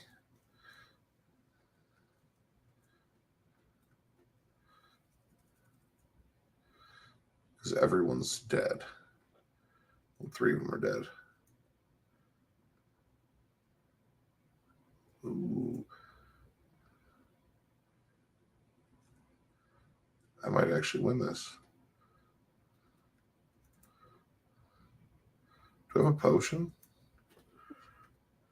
I have potion. I have a super potion.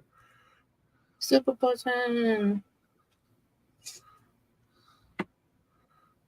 Oh yeah, fucking fairy.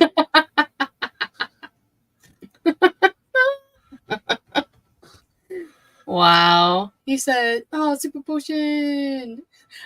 It's like All the of one your thing I'm observations wrong. super fucking weak to is fairy types. Of course. Oh, look at that little bird. Staravia. Staravia. She sounds Russian. Oh, it doesn't affect Staravia. Fuck. Yep, I'm dead. Hey, I think you're dead. Thanks, Katie. No, you're welcome. That's why I'm here.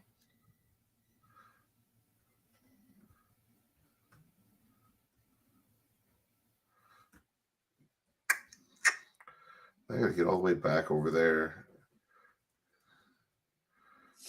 Should probably be fighting on. God damn it! I went the wrong way again. Every time. The fact that I can't walk through a fucking puddle pisses me off. Well, no, it's a puddle. You obviously can't. Like, it's too much.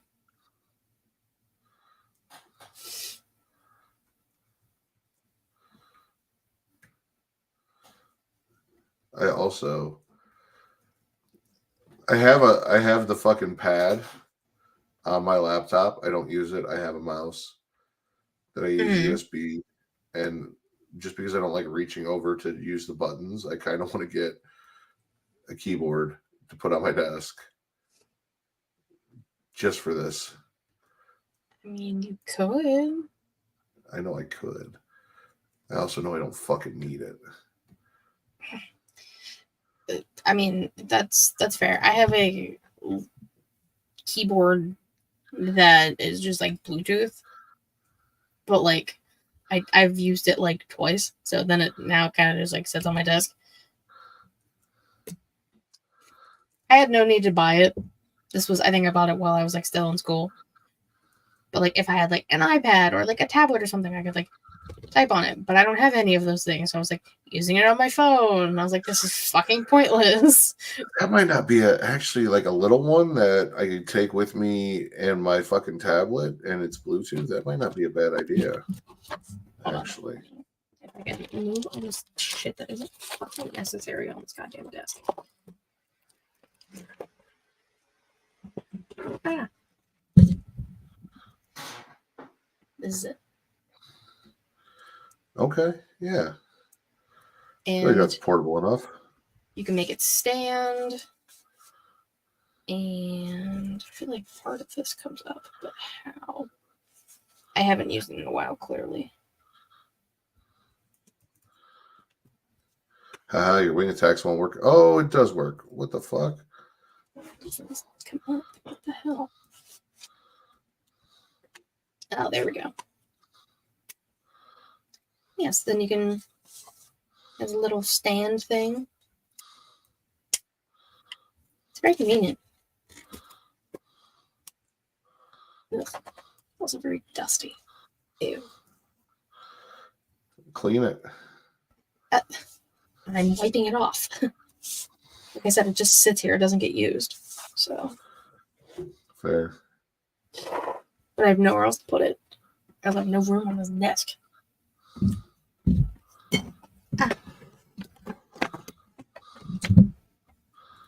Ah, fuck.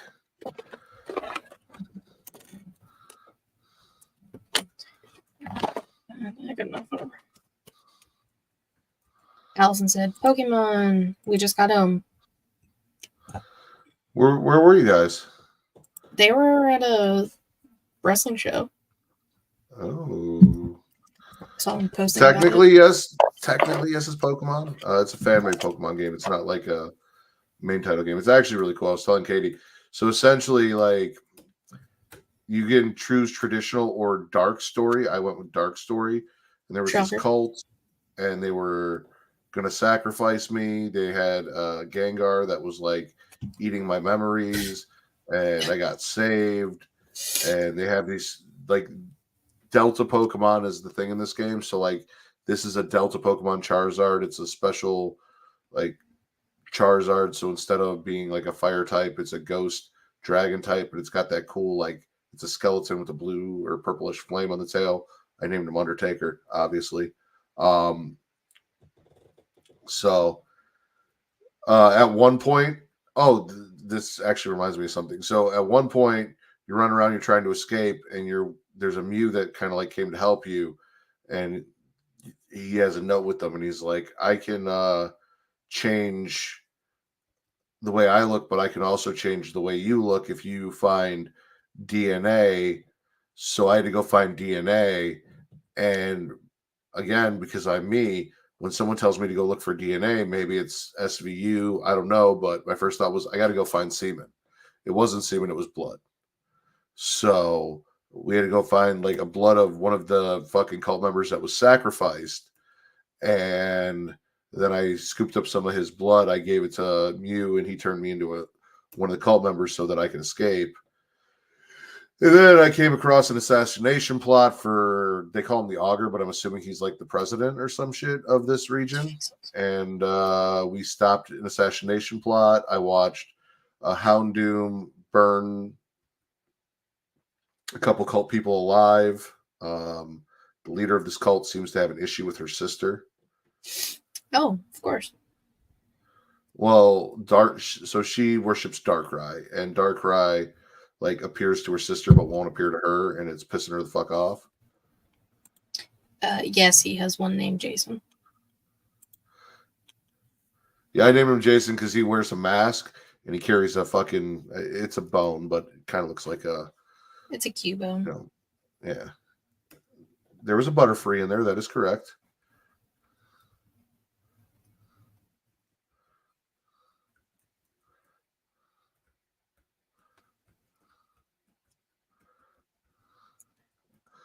I was right by the exit, and I have no Pokemon left. Oh, fuck you. Oh, don't you hate when that happens? I really do. What is that? How do I get over there? Mm.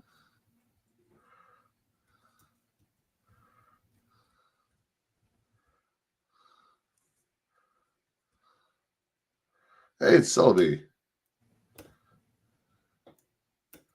You did it.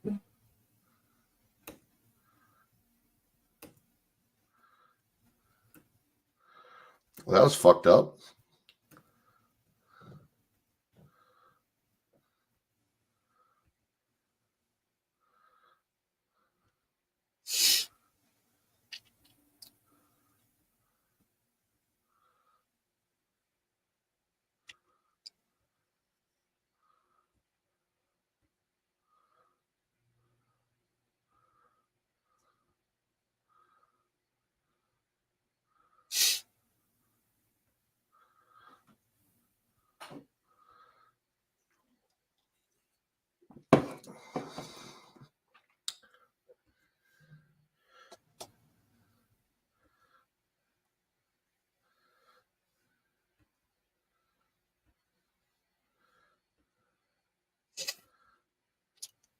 I don't think he was chosen by anybody.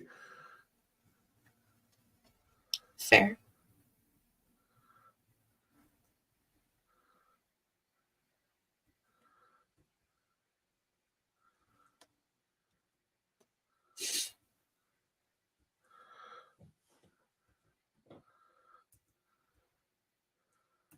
Oh, yeah, that's the chick I was looking for.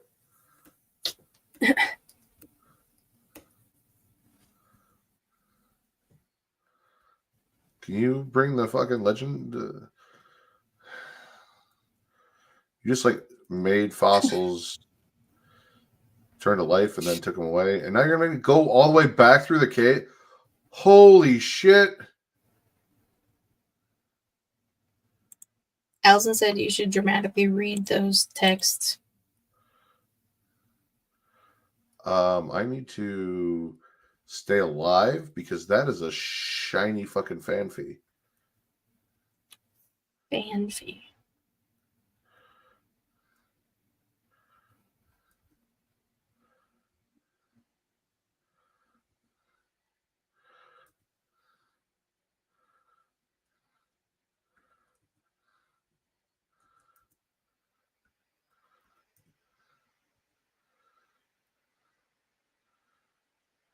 Okay, now he's poisoned. Bag. Come on, please, please, please, please, please. Yes! I got it. I will dramatically read these texts going forward. That is a good call. What do I name him? I don't know.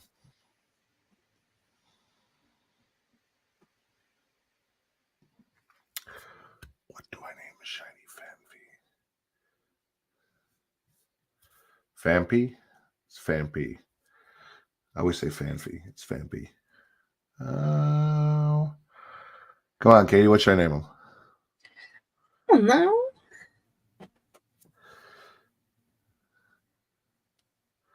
He's a little elephant dude. What should I name him? Elephant?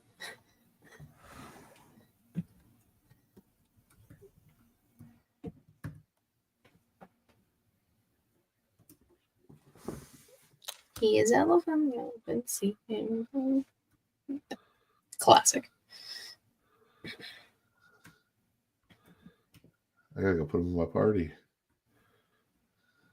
Party. Oh, Allison said Dracula. Well, that was too late. There is a bat, though. If I get a cool bat, I'll name him Dracula. Also, why would you name an elephant Dracula? I know what I should have named him. Fuck. You were yelling at me to name him, and you had a name. Well, I mean, I'm naming him after wrestlers and horror movie characters, at least the ones I'm going to kind of use and keep. I should have named him Otis. I think he actually learns bulldoze. Oh. That's convenient. It actually might not be too late.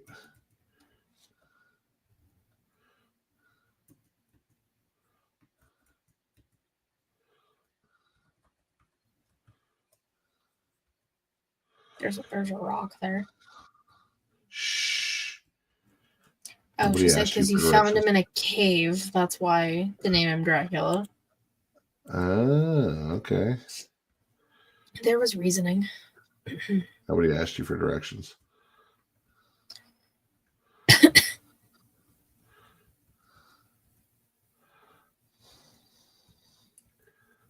All right. So.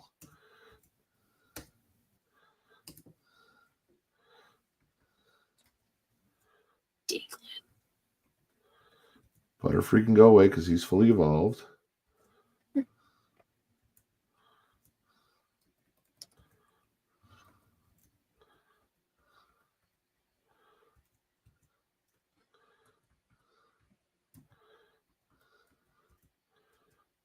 And then I can't evolve you until you get a moonstone, so you can go in the box as well.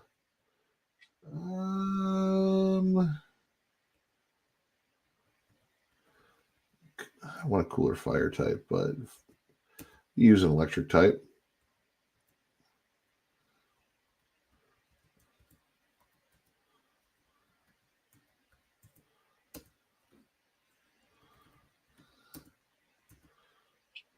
Oh. No. Oh, wait. I want to talk to that old man. Hey, you.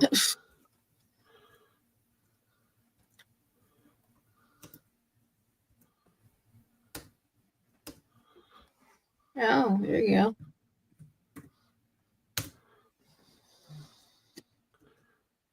Then don't ask me for opinions. Well, now you know the goal here, and you can help me name them Well, I after couldn't think of wrestlers. one for a fucking elephant. I don't know. I was gonna think of that.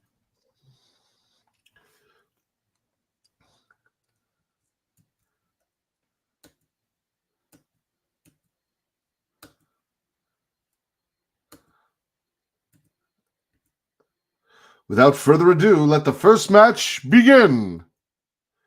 This will be a battle between Zoe and Kyle. Man, fuck Kyle. I bet he brings Monster. Man, fuck Kyle.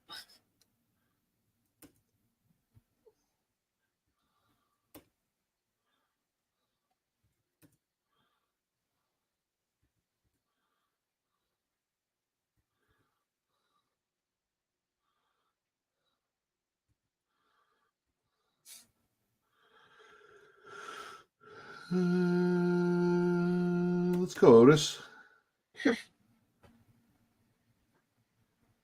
Roll out.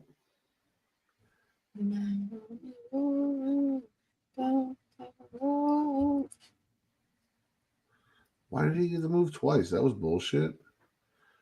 Oh, you can't hit Ghastly though, bitch, can you? Well, lick you. Yeah. Get licked. Please, please no. I licked him so hard he's paralyzed. That's crazy. No, what's crazy is giving your wife a migraine. Never mind. Well, Wow, you what an relax. exciting first round. The stadium is getting heated up, and the contestants are on fire. Somebody better put them out. Let's turn our attention back to the scoreboard for the results. Looks like the next match will be between Zoe and Damien. I hope it's not the Damien from The Omen. Let the battle begin. I don't know. It's the other new student, apparently. Yeah, I'm going to fuck him up too. Okay.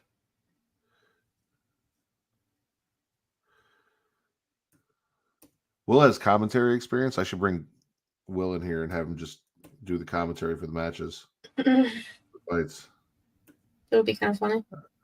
All right, Corefish. Allison said, love it. Oh, you just took out my electric type in one shot. Fuck you, bro. All right. That's it. Shadow sneak this motherfucker. Don't fuck with my defense. Stop fucking with my defense.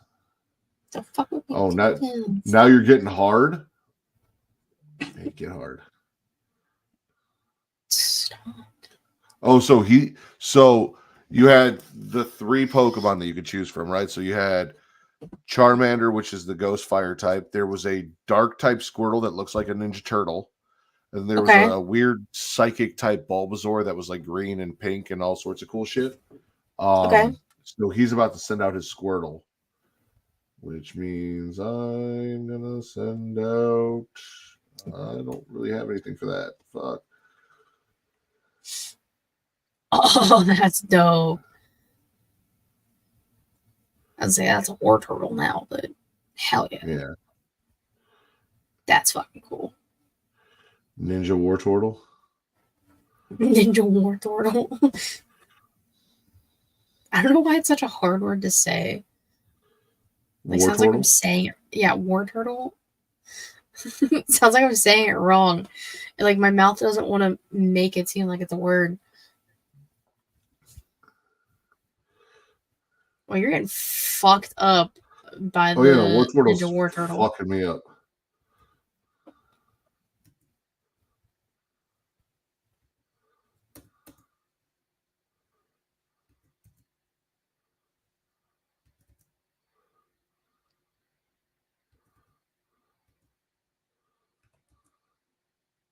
There you go. Scratch you, bitch. Yeah.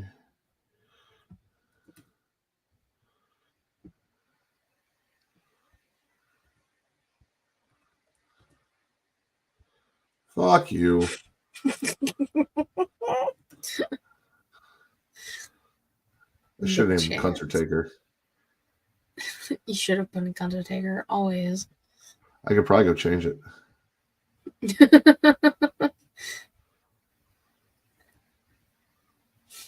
You don't have to change it.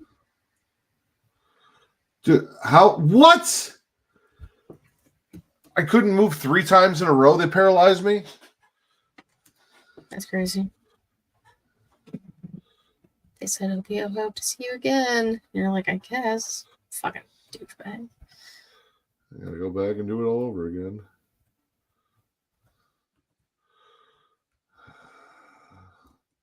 Hey, Zoe, right? Thanks for finding Nora for me. Now that you're here, we can finally get this tournament started. Everyone is waiting. Nora was hanging out in a fucking cave, bringing things back from the dead. Welcome, students. I hope you're all ready for one of the biggest tournaments we've had yet. We have 2 new students from Telnor Town, Damien, who's literally Satan, and Zoe. I think we're all excited to see how well they do. let's begin. Best of luck to all of you.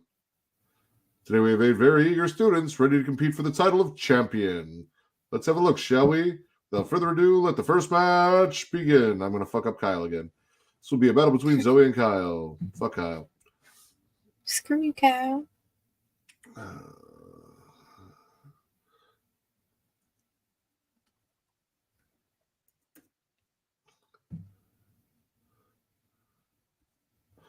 Damn it.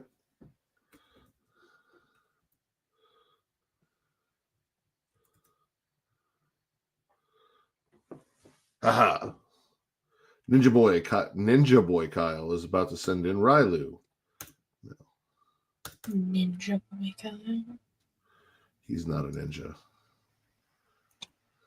Allison said that's cute. You named it Zoe. Yeah, I do that a lot. Wow, what an exciting first round. The stadium is getting heated up and the contestants are on fire. Let's turn our attention back to the scoreboard for the results. Zoe beat Kyle, Nora beat Tamara, Daniela beat Simon, and Damien fucked Toby. Tamara. That'll begin. Yeah. Oh God. Is she She home? didn't make it.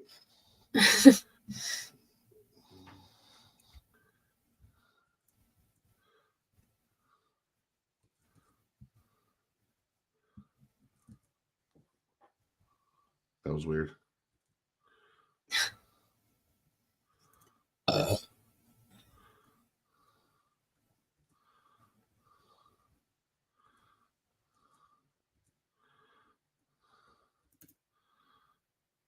All right, Blitzel, do something this time, please.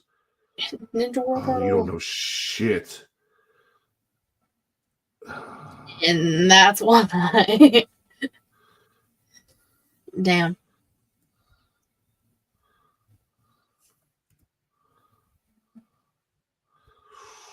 That's not good. Ooh. Yeah, that hurt. I am kind of fucked. I might just have to go run around that cave and level everyone up.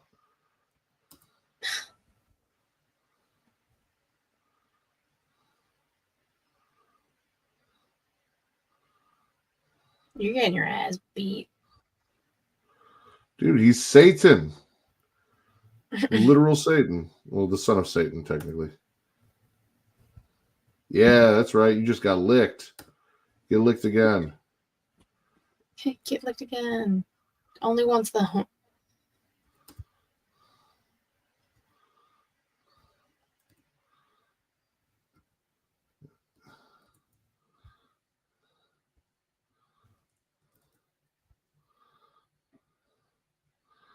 Yeah, now you can't even fucking hit me because your accuracy is shit.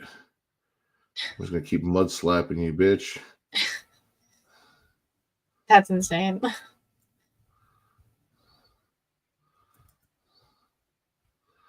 Yeah. God. Oh, I forgot about you. Well, fun while it lasted. It was. We hope to see you again.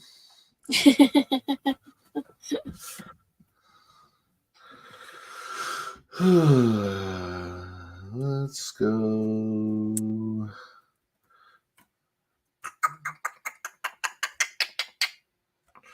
Do some training. Let's go fuck shit up. It also doesn't help that they stole my move. So like What? they made me learn Lear for some reason, and they replaced Bone Club, and I did not make that choice. Oh, that's weird.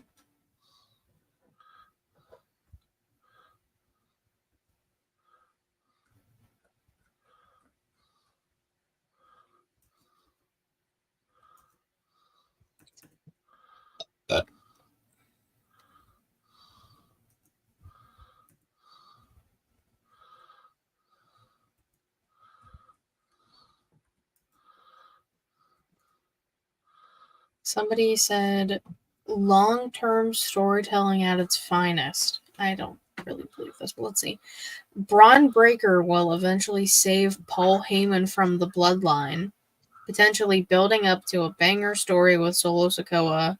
Braun and Solo FC will thrive for years to come. It's time to invest while you can. They included a video from when Paul went to see Braun in NXT.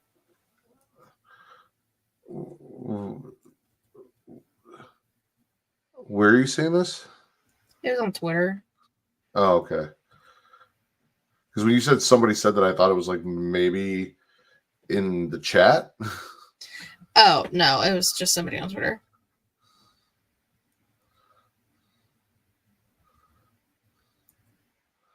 You know what? You know how I feel about speculation.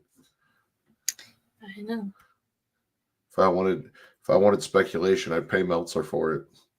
I paid my $13.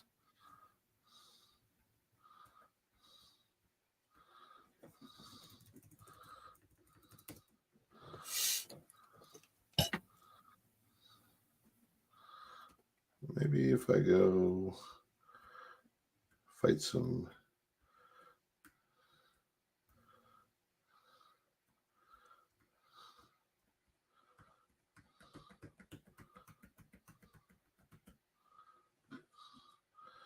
Funnelby. That's a cracked out looking Easter bunny. So what will we name him, Katie? The bunny. Sorry, it's the first thing I thought of. Ramblin' Rabbit. Look Yeah. at you. I knew the correct answer, but the bunny is, I mean, it's just right there. I mean, She doesn't look cracked out that much. I mean, he definitely does.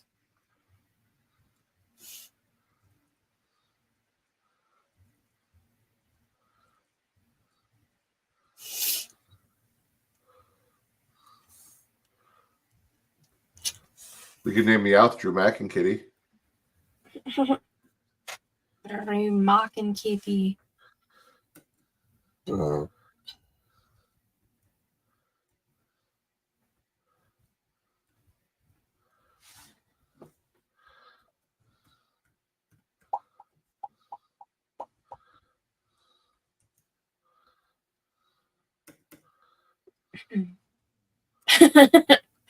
Reek's like, LMAO, y'all still here? Yeah, he's just playing Pokemon. I'm kind of just sitting there. When did Reek leave? I don't know.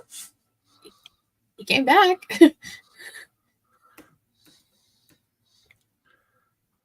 I don't know. I'm not his keeper. No, I haven't seen Strangers yet. I think I'm going on Monday. Friday, I think, for me.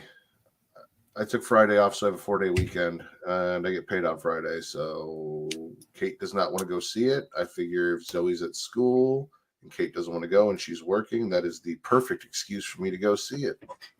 Oh, so you're actually gonna go see it? That's crazy. You still haven't fucking seen it?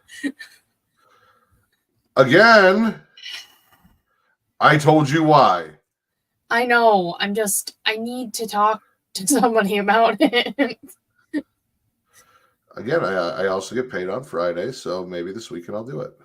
Oh my god, I also get paid on Friday. Well, I get paid every 2 weeks, so it's fine.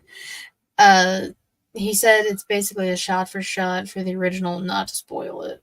I mean, I believe it based off the So it's a trailer. remake? Yeah. I'm good so with that, excited. though. Is there any nudity, Reek? We finally see any titties? Well, we were talking about Vince's titties earlier. And his odd nipples. It's supposed to be a prequel, though. Yeah. No nudity whatsoever. Aw, no titties. Maybe I'll just rent Abigail then.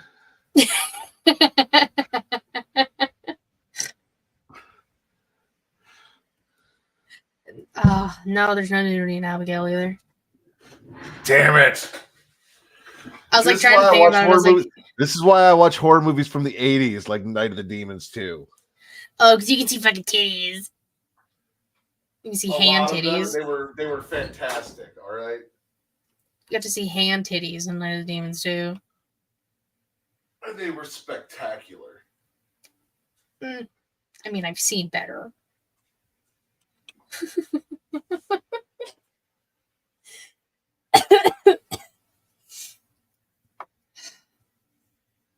I'm honestly surprised there was no nudity in the first Strangers. I don't think. And I never saw the other one.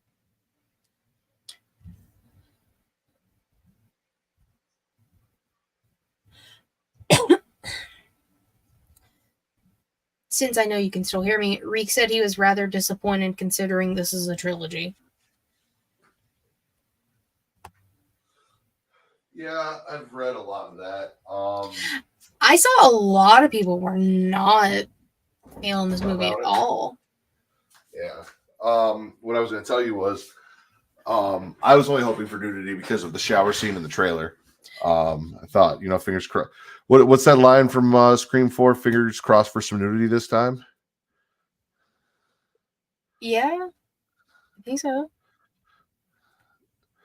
But I figured there wouldn't. I don't think there's any nudity in We Pray at Night either. Oh, okay. And honestly, We Pray at Night's not as bad as or not as terrifying as the original one. Yeah, no. I think you can. I watched the original and I sat here for a long time and I was like, I can't do anything right now. Reek, we did watch Late Night with the Devil, and that was really yes. Late Night with the Devil was really good. Only differences were the setting, the couple, and the costumes. Otherwise, same move from 07 to a T. Plus the little church boys. Because you have access to certain things of mine, Reek, you can probably go watch Late Night with the Devil. I think it's still available for another 24 hours. So Highly recommend. Last 10 minutes, incredible. The shower scene from the trailer had nothing extra. Damn, they really teased you. They teased you with the possibility of titties, and they said, nah, Matt wants titties, he doesn't get titties. That sounds about right. It's crazy. Story that of also my means life. I don't get titties. Yeah, it's the story of my life. What do you mean? Katie, you get titties What? every day whenever you want them. Every single day. Mine don't count. You just have to look in a fucking mirror. No. That's not what I mean. God.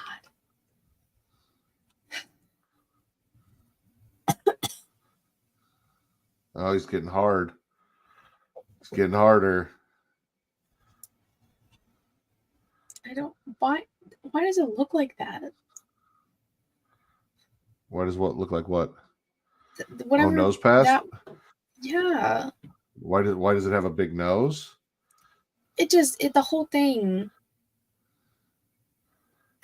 Exactly. Katie likes titties the way we do. Hers ain't gonna cut it. Thank you. God. I don't know. Well, never mind. That's also not the same. I have a feeling I know what you're gonna say. If I had to look at a dick, I'd prefer to look at mine. Yeah, I mean, it's... Yeah, I feel like if I was a... Yeah. If I was a dude, I'd be the same way.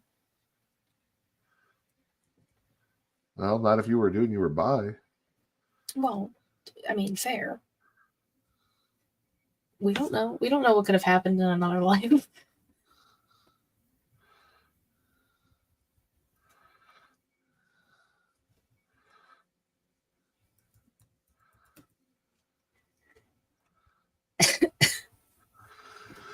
All right, I am gonna go heal and then save this and get the fuck out of here. so I can sleep before I got to go build this fucking deck tomorrow. That absolutely sucks. Yeah, it's not terrible. I'll try and get a before picture and then an after. I should have got a before picture of all the boards that were cut that we were replacing, but probably if you were gonna do like a whole, before and after thing. Yeah. Oh, so you see myself in the corner over there. I'm bad at that. That's okay. All right. Well, the 23 people watching us, Reek, I don't know if Will and Allison are still here, and Katie's Titties, thank you for joining us today. Don't forget hashtag Katie in shorts. Oh my God, I explained myself, but okay. I don't know if he saw that part. He'll have to. I hope he didn't, Go back because and it's more listen. fun that way. Hashtag Katie in shorts. With all that said, everyone have a lovely night, and we will see you Thursday for the creation conversation. Next weekend, you get Smackin It Raw, and No. trust me, Reek, she did not, because I would be in very big trouble if she did. I would never. I would never I would- with him on the screen or for the I would public. I would be in trouble at home. I would be in trouble in the Slack from Travis, because we'd be in trouble with Twitch and YouTube. Yeah. Yeah, So- no.